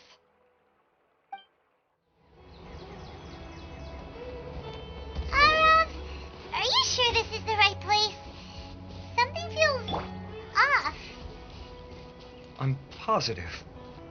But I don't understand why they're all unconscious on the ground.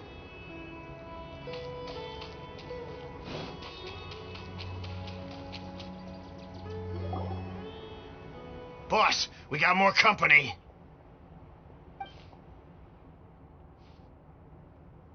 Look, we were just doing what we were paid to do. You're punishing the wrong people here. You want the real culprit? It's this guy. He hired us to kidnap Sachin. What happened? Who beat you all up? Wait, you mean you aren't with them? With who? Who did this?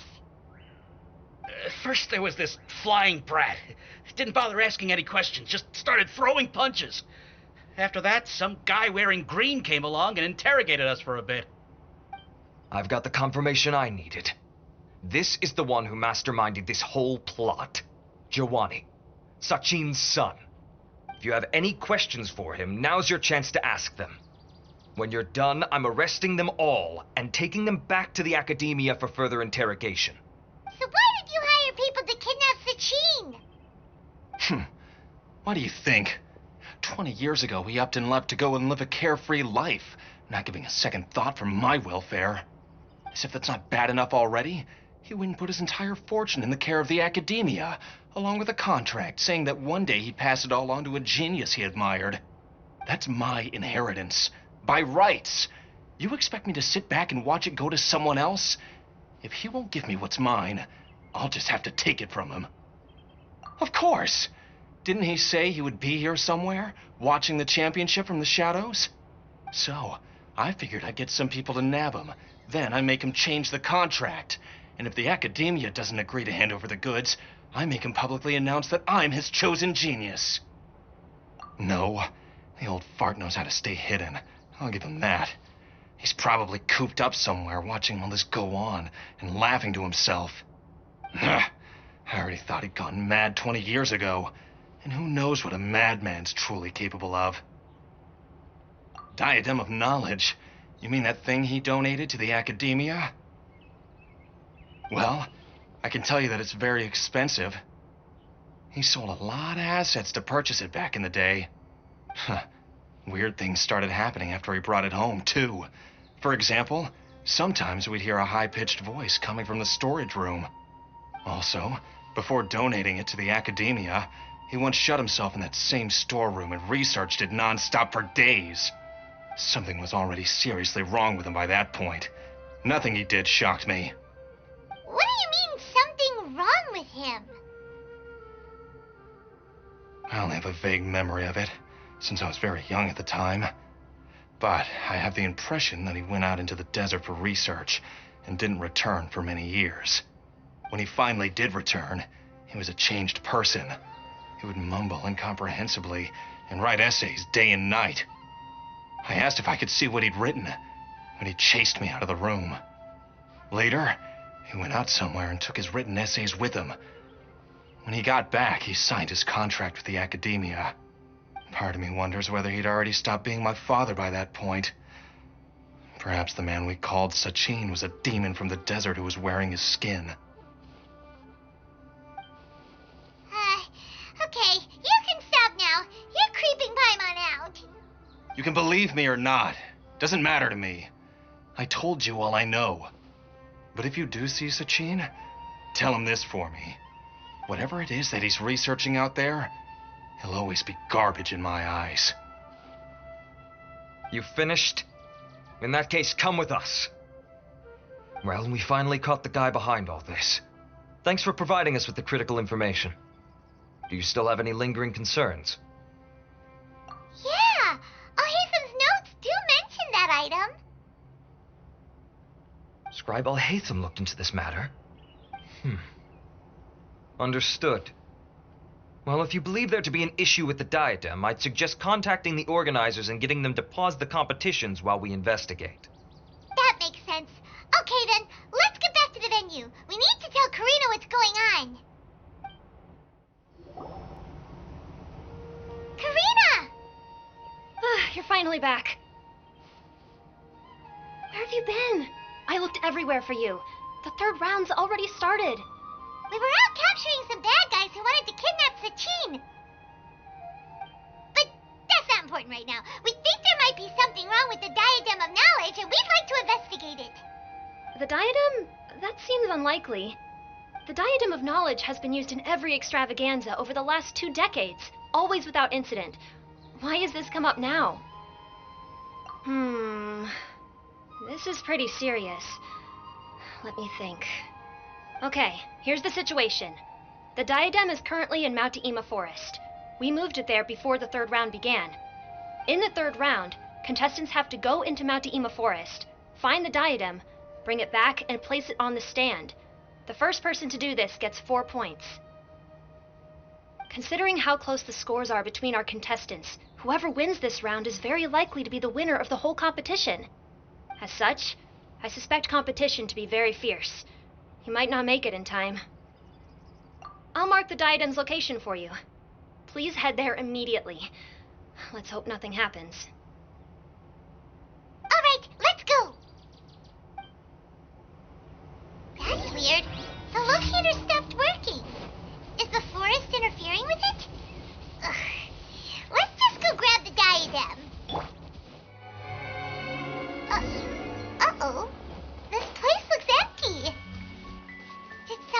take it? Well, we might as well head back and see if anyone's turned it in. Oh, looks like Layla has seized the diadem. But getting to the goal won't be easy.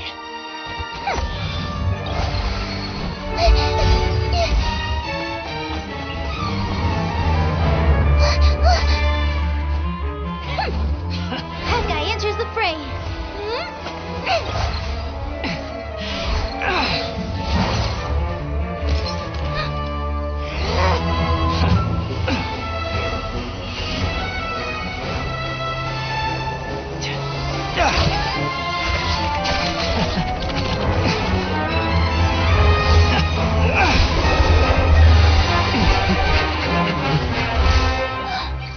Horizon's device has gone haywire.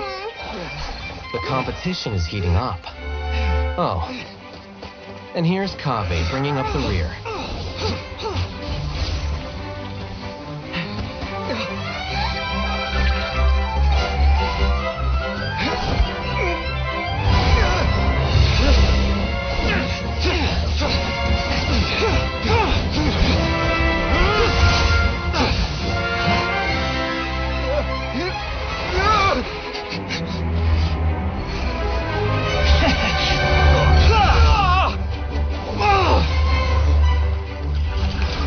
Kaveh's toolbox!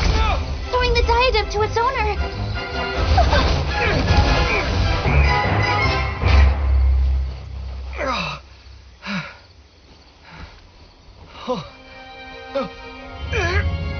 Yes, that's right. Put the diadem in place, and you shall gain all you desire. Who are you? I need you to get out of my head! I am confident that you will not disappoint me.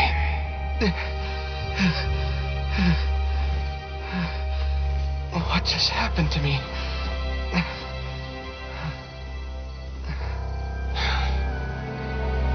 Something's wrong.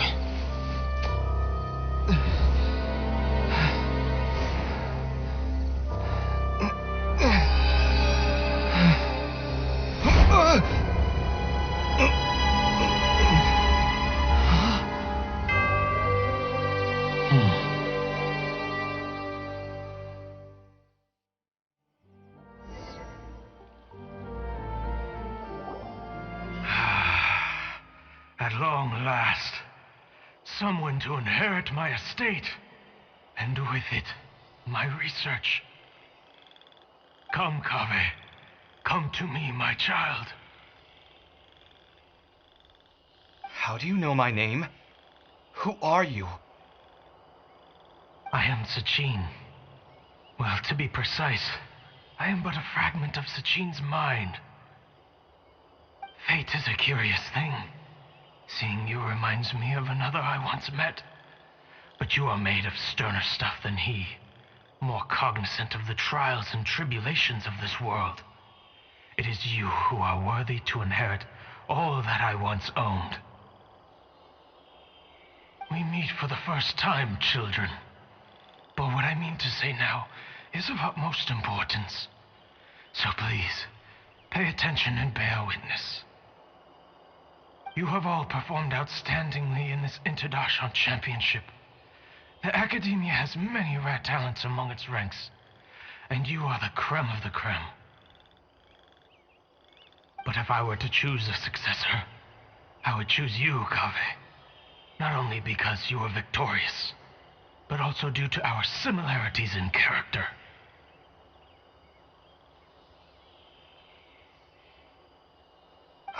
Me? Similar to you? Why, yes. Both of us have the misfortune to be idealists, and that is the source of our misery. 28 years ago, I came to the desert and lived there for 8 full years. What do you think I saw there? Alas, endless strife and slaughter. Conflict over water sources, robbing of merchant caravans, exploitation of the people relentlessly, day after day. Beyond the wall of Samiel lay a completely different world from the one I knew. The things I witnessed there tormented me greatly. I wished desperately to find a way to save them. So, did you find a way? As a Vahumana scholar, I tried to use Vahumana knowledge to find the answer. I researched history and anthropology, performed countless experiments on human nature, and even sought out the scholars living deep in the desert who called themselves the Lost Darshan. But in the end, I found that the answer I sought simply did not exist. It was not possible to simply assign blame for these transgressions to any one party, for the sins are carved into humanity's very nature. Our nature begets conflict, and conflict begets destruction. This is the inexorable truth. The aim of my research was to draw lessons from history, but what I discovered was that history offers no such guidance. Things can only ever go from bad to worse. After this realization, I could no longer see the meaning in anything that I had ever learned. Consumed by an overwhelming sense of emptiness, I could no longer bear to face life. And so, I decided to bring my life to an end. But before I went through with it, a strange twist of fate led me to come into the possession of this diadem, which has the ability to preserve part of one's consciousness. Into it, I placed my experiences before requesting that the academia manage my estate. As I thought, the contract you signed with the academia was in essence your will. But if you'd given up hope on this world, why did you feel the need to do this? I mentioned that I had performed a great many experiments concerning human nature. You may regard this as the very last experiment of them all. The academia has no shortage of genius talents, nurturing the brightest minds of every generation. And so, with a handsome reward to draw out the worthiest of individuals, my hope was that one day I would find one who could untangle the mystery of human nature once and for all, and help to move the world onto a better path. I see. So you desired a successor who was not only a genius, but who also understood the suffering of ordinary people. Such a person would have a clearer understanding of humanity, society, and the world. Huh? But did you ever consider that wealth numbs the human heart to the pain in the world? Even an idealist may be incapable of following through on your wishes after inheriting your wealth. You are highly intelligent, yet you are not the sort of person who would understand my line of thinking. To me, this is also part of the experiment, part of my investigation into human nature. Whether my successor suffers as a consequence of my research, or succumbs to an indulgence in pleasure-seeking, my research will have progressed. I grieve the fundamental sickness of the world. I regret the unbearable weight of its history, and I lament the research that I failed to complete. And this, Kaveh, my dear child, is why you will be of great utility to me. You're absolutely certain that you want to give me everything you owned? For me to do with as I please? I have faith in what I see in you. Now wear the diadem, Kaveh, and complete the journey that I could not.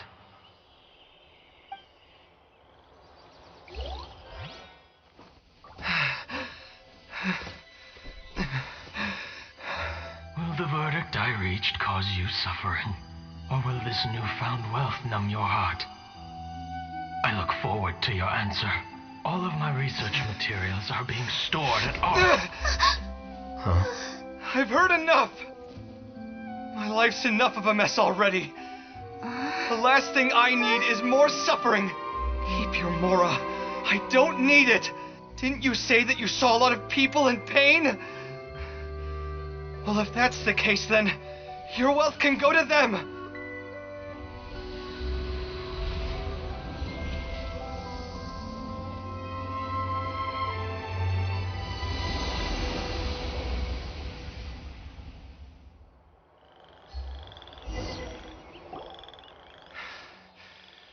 I guess that'll be the end of that. Kaveh. Are you all right?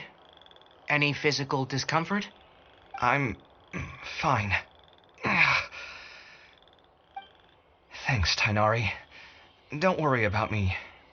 Don't push yourself too hard. Kaveh. Kaveh may have broken the diadem, but he successfully completed the task prior to that. According to the rules, this makes him the victor of round 3.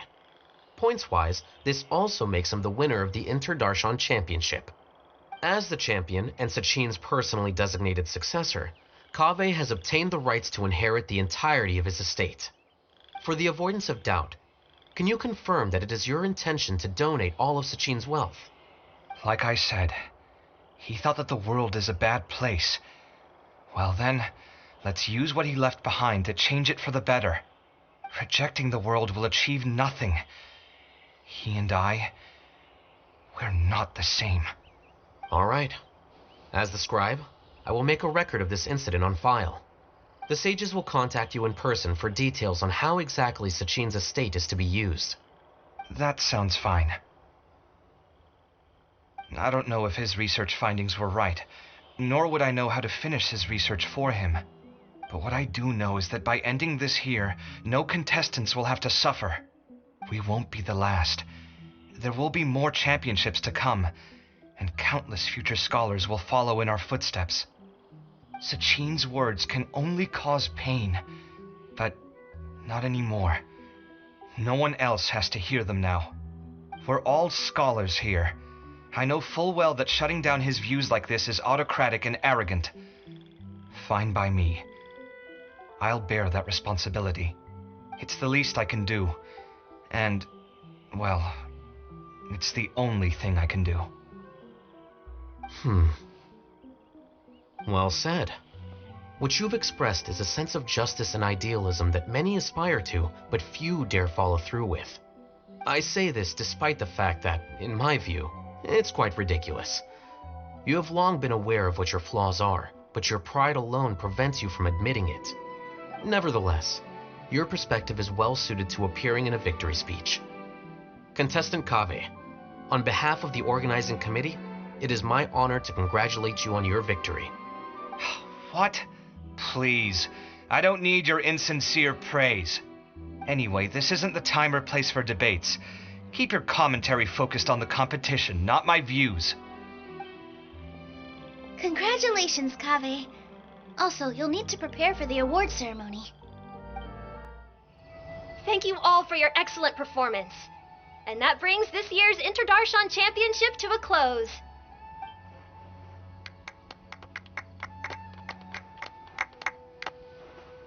Finally, it gives me great pleasure to invite our champion, Kaveh, to the stage to receive his award.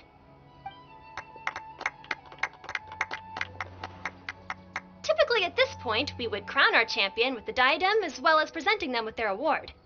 However, we have just received word that Kaveh has inherited Sachin's estate and made the decision to donate it all to charitable causes. Sachin's estate is getting donated? So much Mora. And he gave it all up? Kaveh's generosity will give many struggling families the chance to change their lives for the better. Of course, without the diadem and prize money to present, this makes the award ceremony a little more concise than expected. Would you like to say a few words, Kaveh? I'm sure many of our audience, like myself, are curious to learn why you decided to give all this wealth away. I'm not entirely sure what I should say under these circumstances.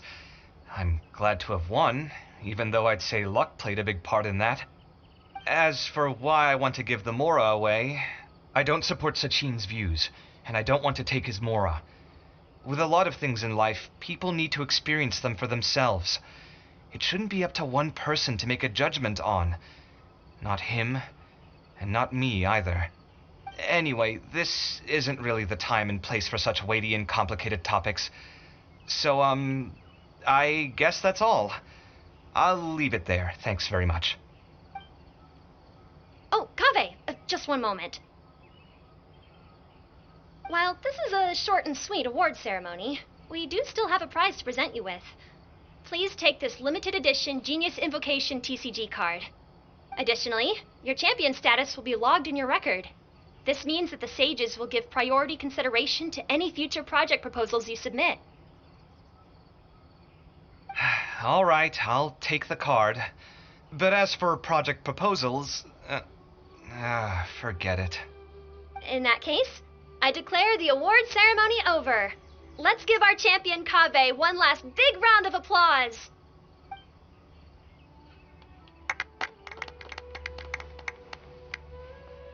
I still don't really get it. The sum of Mora would have been enough for me to live in luxury for my entire life.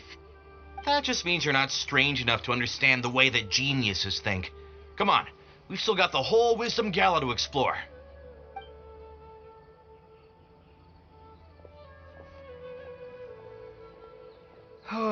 Glad that's over.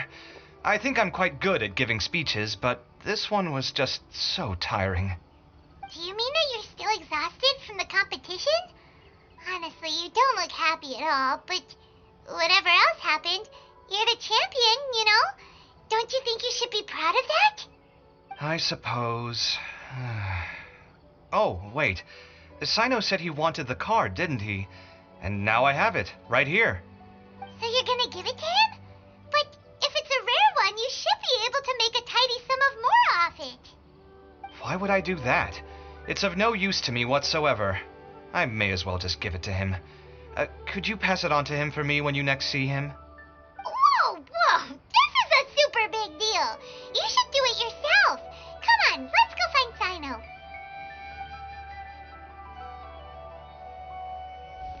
Huh? But I was gonna rest for a while longer. Hey, stop pulling my hair!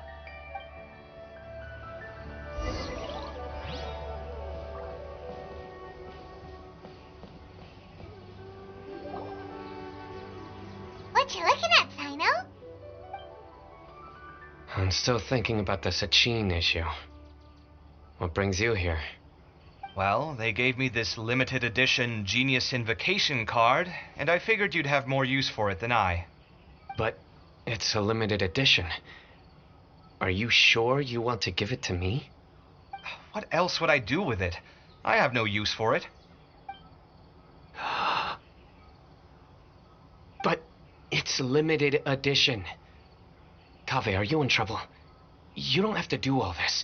Just tell me what's wrong, and I will help. Oh, that's not what I meant at all. Yes, I have all sorts of problems, but that has absolutely nothing to do with this card. I'll figure my own issues out by myself. All right. In that case, I accept your generosity. But now that I realize that you have no concept of its value, I cannot simply take it from you. How about this? I shall buy it from you at a fair price. Namely, the price that the previous limited edition card sold for. Oh, come on. It's just one card. How much could it really be worth? 1 million more at the very least. How much? 1 million more? If you feel that's too low, I can go a little higher. 1 million more for a card? But you already have a whole bunch of these, shiny ones, don't you? I saw your deck last time we played. Not every card is this valuable, and some cards are exquisitely designed, but not rare. Huh. Well, I guess they must pay you plenty to be General Mahamatra if you're splashing out on things like this. But really, it's fine. I'd feel bad taking Mora from a friend. Don't feel bad. I save a lot. I can spare the Mora for this card. You don't spend all your savings on your hobbies, do you? You should watch that, you know. You definitely don't want to end up borrowing money in a moment of impulsivity. Living with debt is miserable. Sounds like you're speaking from personal experience. I guess you've been through a lot? I don't want to talk about it. In that case, maybe you're the one who should be listening to your advice. In any case, I, Sino, will take this precious card, and it shall join the deck of destiny. Kaveh, come with me in a few moments to collect the Mora. Thanks to you, I have achieved my goal for participating in this tournament. All right, if you insist. Far be it from me to refuse your courtesy any further. Well, at least I'll be able to keep on top of my bills this month. Maybe I'll even have some left over. In fact, let me treat you all to a meal later. Bring Tainari and Kale, too. Well, this is what they call all's well that ends well. Paimon wonders how the other contestants are doing. Let's go check in with them, shall we? Since we're guest commentators and all. I'm telling you, you can't go wrong taking advice from me on what to wear. Back in the day, my fashion style was considered cutting edge by everyone in the academia. Really? Well, then, sure, Madame Farzan. Maybe you could pick out a few fashionable outfits for us. Farazan, Nilu! Even Dia and Candace are here! What are you all up to? Candace and I bumped into these two while we were strolling through the streets. Madame Farazan here is pretty friendly. When she heard that we were buying clothes, she decided to give us some help. I don't really see anything I'm familiar with. Never mind. We can purchase some textiles and make the clothes ourselves. Let's go with the plain fabric as our base. And embroider red and pink flowers on. Oh, and some green leaves. Oh, wait a sec. You sure that's the latest style? That sounds a lot like what the older folks back home would wear. Don't worry. This style is a timeless classic. No thanks. This is actually sounding pretty weird. Wait. Madame Farzan's right. That style is a classic and used to be mainstream fashion. But these days, there's some other options too. If you don't mind, how about I pick some clothes out for everyone? It's not often that we get to meet up, especially since Candace rarely makes it to Sumeru City. Also, I know a few places where I can get a great bargain. Sure. I'm happy to leave it to you. I'll come with you to have a look. One always has to keep on top of what the youth of today are into. Madame Farazan? Come quick! She's over here! Who are you? We're new in the academia. We saw all the amazing things you did during the competition. Do you have any classes we could sign up for? Of course I do. And you're both very welcome to join. That's great! We can't wait. What's your area of research? Precision mechanics? I'm from Haravatat. Huh? But you seem like an expert in machines. Wait, sorry. I remember now. You were representing the Haravatat Darshan in the championship. Oh, their classes are so boring, though. I'm sorry, ma'am. Let me know if you run any other classes in the future. I'll be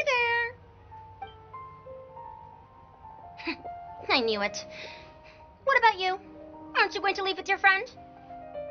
I think you're amazing, Madame Farazan, and I'd like to learn from you for a while, if possible. I can take the class you're teaching as an option, even though cross-Darshan lessons might be a little tough to arrange. But I look forward to learning from you. I see. You're a good egg, child. Don't worry. Study under me, and I promise you, you will get the best teaching available. Thank you so much, ma'am. Well, I won't disturb you any further. See you in class. I don't quite understand what happened there, but congratulations, I think. Traveler, Paimon, would you two like to come and pick out some clothes? Sorry, we can't. We've got a meal with Kaveh later, and we have to check in with all the other contestants before then. Oh, by the way, have any of you seen Hat Guy or Layla? I know where Hakai went. We just saw Layla not too long ago, though. But she was hanging out with some other Ratahoa students, so we didn't get a chance to speak with her. Are you gonna go and see what she's up to? Ratahoa students? They must be the ones who voted for her to enter the competition, right? Oh, she didn't end up winning, so Paimon wonders how they feel about that. Let's go take a peek.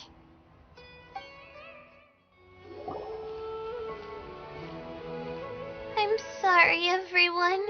I could have done better in the 3rd round. Oh, stop it. If you're going to beat yourself up after doing as well as you did, how bad does that make us look, huh? Heck, it's not like any of us had the guts to enter the championship. I didn't see the whole thing, but you were the only contestant who scored points in both the first 2 rounds, right? And I heard that you actually found the diadem first in round 3. You came so close to winning the competition. Aw, I just got lucky, I think. That can't be true. You had some really stiff competition out there. The renowned Tainari from Amorta, even Sino the General Mahamatra was there. You're amazing, all of you. Getting points off them is a huge achievement. The way I see it, people aren't exaggerating one bit with the nicknames they give you. You are a genuine genius. Aw, thanks a lot. But I really don't think I qualify as a genius. In the 2nd round, for instance, I dozed off and somehow found myself beside the device when I came to. Ah, come on, don't be so hard on yourself. We've decided we're taking you out to celebrate, and that's final. Let's go. Cheer up, Layla. The rest of today's all about you. Looks like things are going well for Layla. This is great. We haven't seen Hakai since the end of the competition. Oh well, it's almost mealtime. We'd better go meet up with Kaveh and Sino now.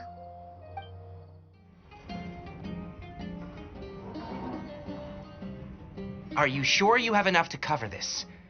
Don't blow it all at once. Don't worry. I budgeted very carefully, and this is well within my means. Anyway, I've lost count of how many times you've treated me. It's high time I return the favor. Oh, Traveler, Paimon, over here. Ooh, look at all this. Good food, here we come. I heard that you went to see the other contestants. How's everyone doing? Haru-san found herself a student, and Layla's classmates are bowled over by how well she did. We couldn't find Hakai, though. Who knows where he's gone? Alhaitham's gone missing in action, too. Huh. The one time I'm actually in a good enough mood to treat him to a nice meal, he disappears without a trace. That guy. Where the heck could he have gone? I still have questions about that note he left. Well, whatever. He can do what he wants. Now, let's eat.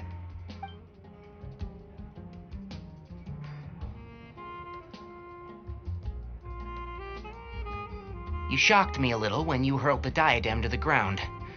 On further reflection, of course, it made sense, but at the time I was expecting at least some amount of deliberation. Sachin's voice started talking to me inside my head from the moment I picked it up. I could feel his emotions, too. It was a mix of despair and horror swirling around inside my mind. He bombarded me with his ideas relentlessly, like he was trying to brainwash me. It gave me a splitting headache that only got worse as he went on. Like I was saying at the time, his views are not necessarily completely without value. But if all his research does is lead to misfortune, then we're probably better off without it. If his forbidden research were to spread in a harmful form and cause people to suffer, the Matra would step in and ban it. I think you did the right thing. I suppose another way to approach it would have been to claim that you agreed to inherit his research, but give up the research as soon as you've inherited the wealth. But that wouldn't have been your style. I won't comment on his theories or experiments, but I don't believe that he was careless in his choice of candidate. He chose you. That means he knew what he was doing. Perhaps. I just think that if you accept someone else's things, you should honor their wishes. That's a good thing. It means that you have integrity. Thank you, oh my god, thank you. See, you get me, Kale. It's a good thing Alhaitham isn't here right now. He'd be quick to explain why you're wrong. Seems like you always include him in the conversation, even when he isn't here. Yep, no dinner with Kaveh is complete without a few words about Alhaitham. I sense that Alhaitham has in fact been here with us all along. He's here? Where? Why didn't you tell me? He lives rent-free in each of our hearts.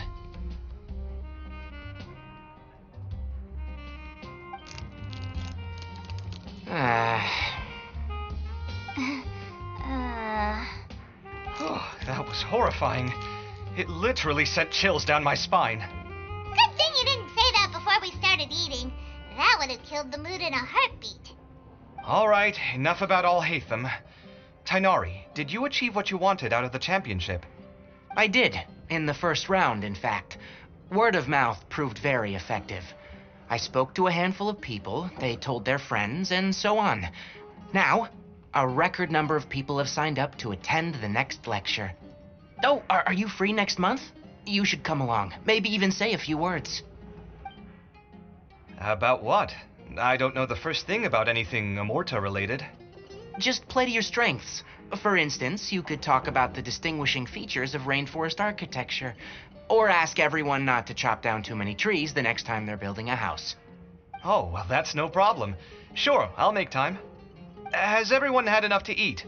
I can order more if anyone's still hungry. I'm full. Thanks. I'm super full, too. If only we could eat like this every day. Yeah, we should do this more often. Work will always be there, but seeing friends is important too. This is a good restaurant. Let's definitely come here again. Sounds good. We should pick a few other places as backup options, though. There are other good places around here, too? Oh, don't forget to invite us if you go. There's nothing we love more than good food. Well, it looks like this Interdarshan Championship's a wrap. All that stuff with Sachin and the diadem got sorted, too. Have you still got anything else on your mind? Oh, right. Yeah, Sachin said that he placed his research materials at somewhere beginning with but Kaveh smashed the diadem of knowledge before he could finish. It might be dangerous if someone finds his old research stash, right? Where do you think it could be? Holy smokes, you're right! He said he spent all that time researching in the desert, didn't he? So it's very possible that that's where he'd leave all his suits. Alright then, let's head out to Ara Village and try our luck!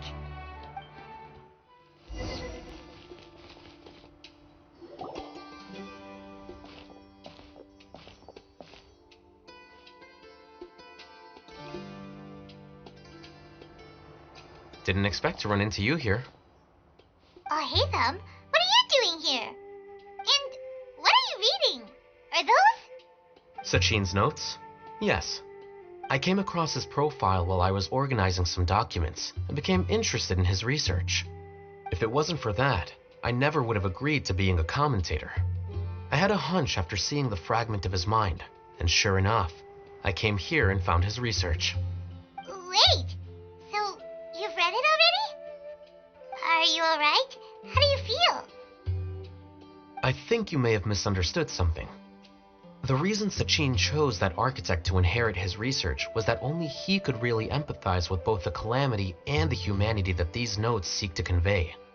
Only one who resonates with these sentiments would suffer and begin to think of history as bleak, the present as perplexing, and the future as pessimistic.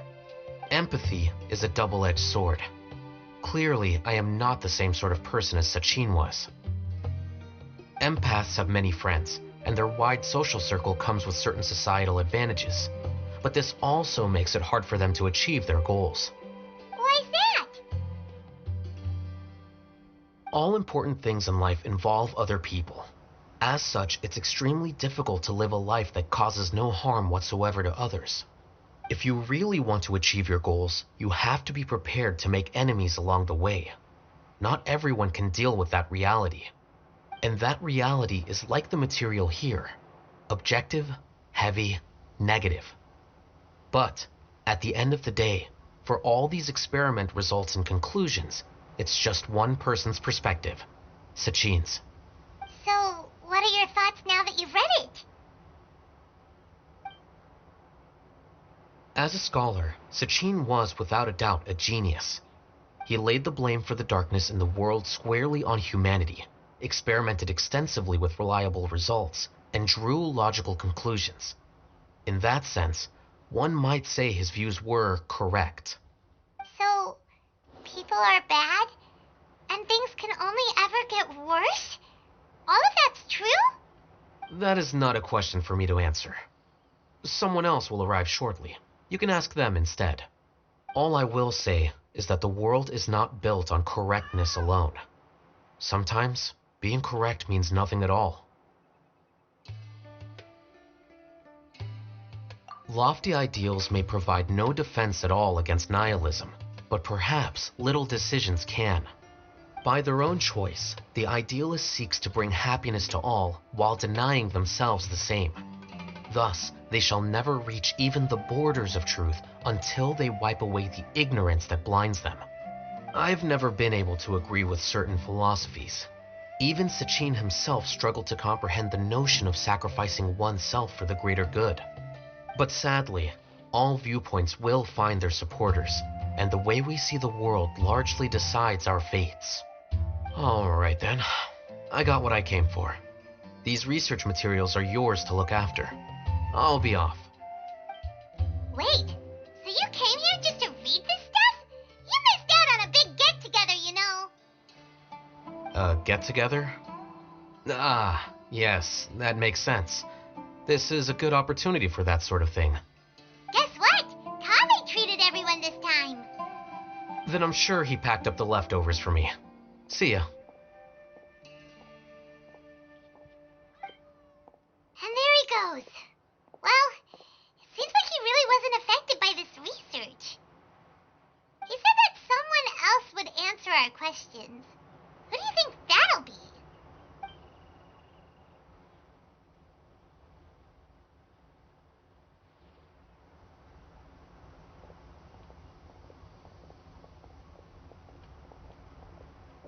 Traveler, Paimon, you're already here. Nishida!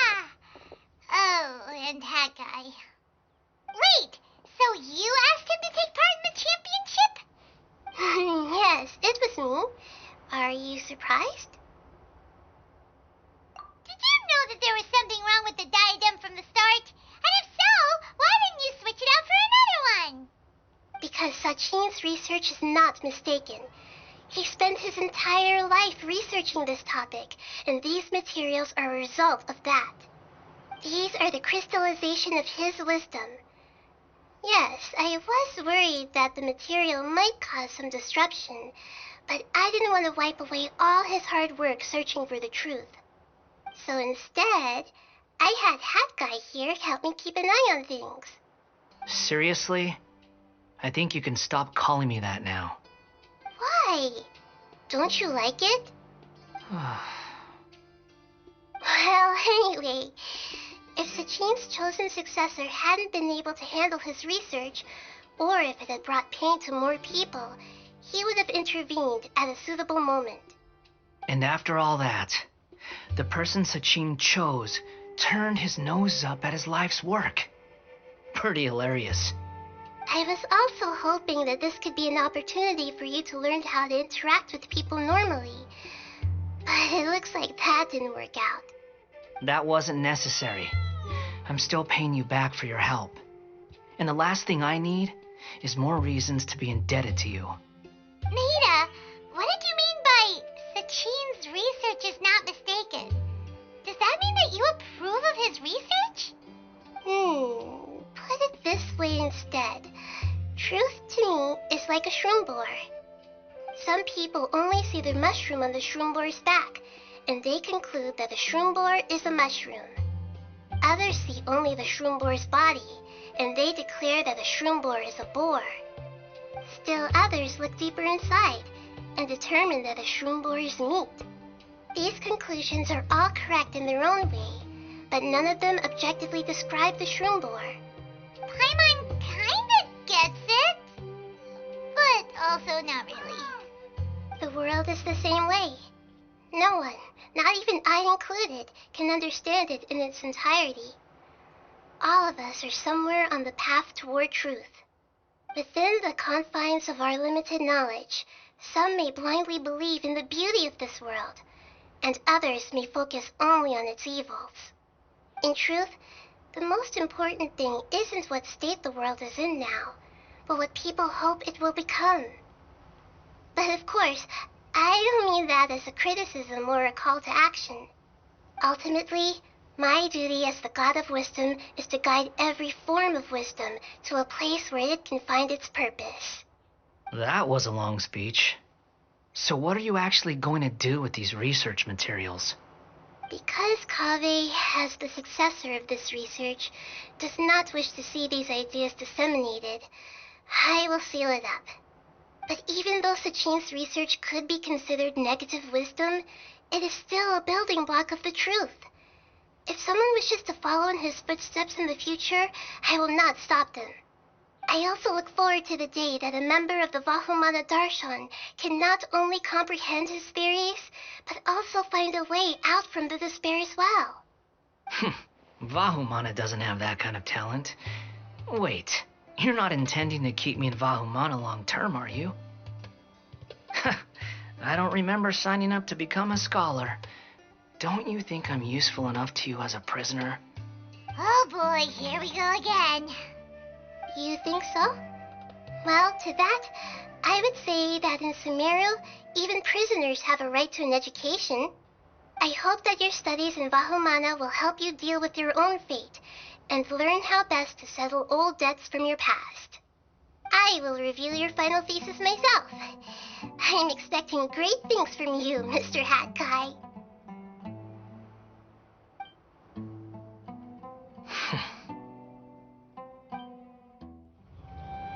Where were you while the rest of us were eating together? I don't recall being obligated to report my whereabouts to you. Did you go find another hidey hole to read in? You need to change your ways, you know. You can't survive on books alone. Surviving on meals paid for by you would be harder still. You? Whatever. It doesn't take a genius to guess what you've been up to. You were investigating Sachin, weren't you? It was obvious from your notes. However, I don't believe his research alone would have been enough to pique your interest. His way of doing things is disturbing, while you... Well, to be fair, your philosophy disgusts me too, but you and Sachin are nothing alike. I don't imagine your views intersect at all. Egoism and nihilism are not the same thing.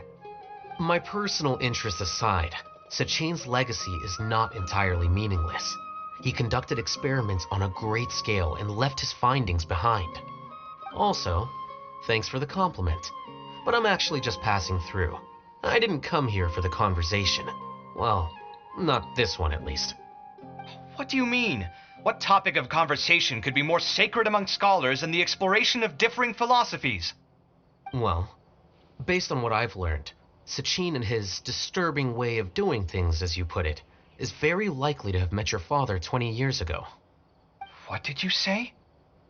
Wait, so... No. Surely that doesn't mean... Huh. So that's why he thought I looked familiar. My father must have gone into the desert due to his influence. I'm afraid so. Good thing I shattered that diadem. From now on, nothing like that will ever have to happen again. The boundaries of knowledge are ever expanding.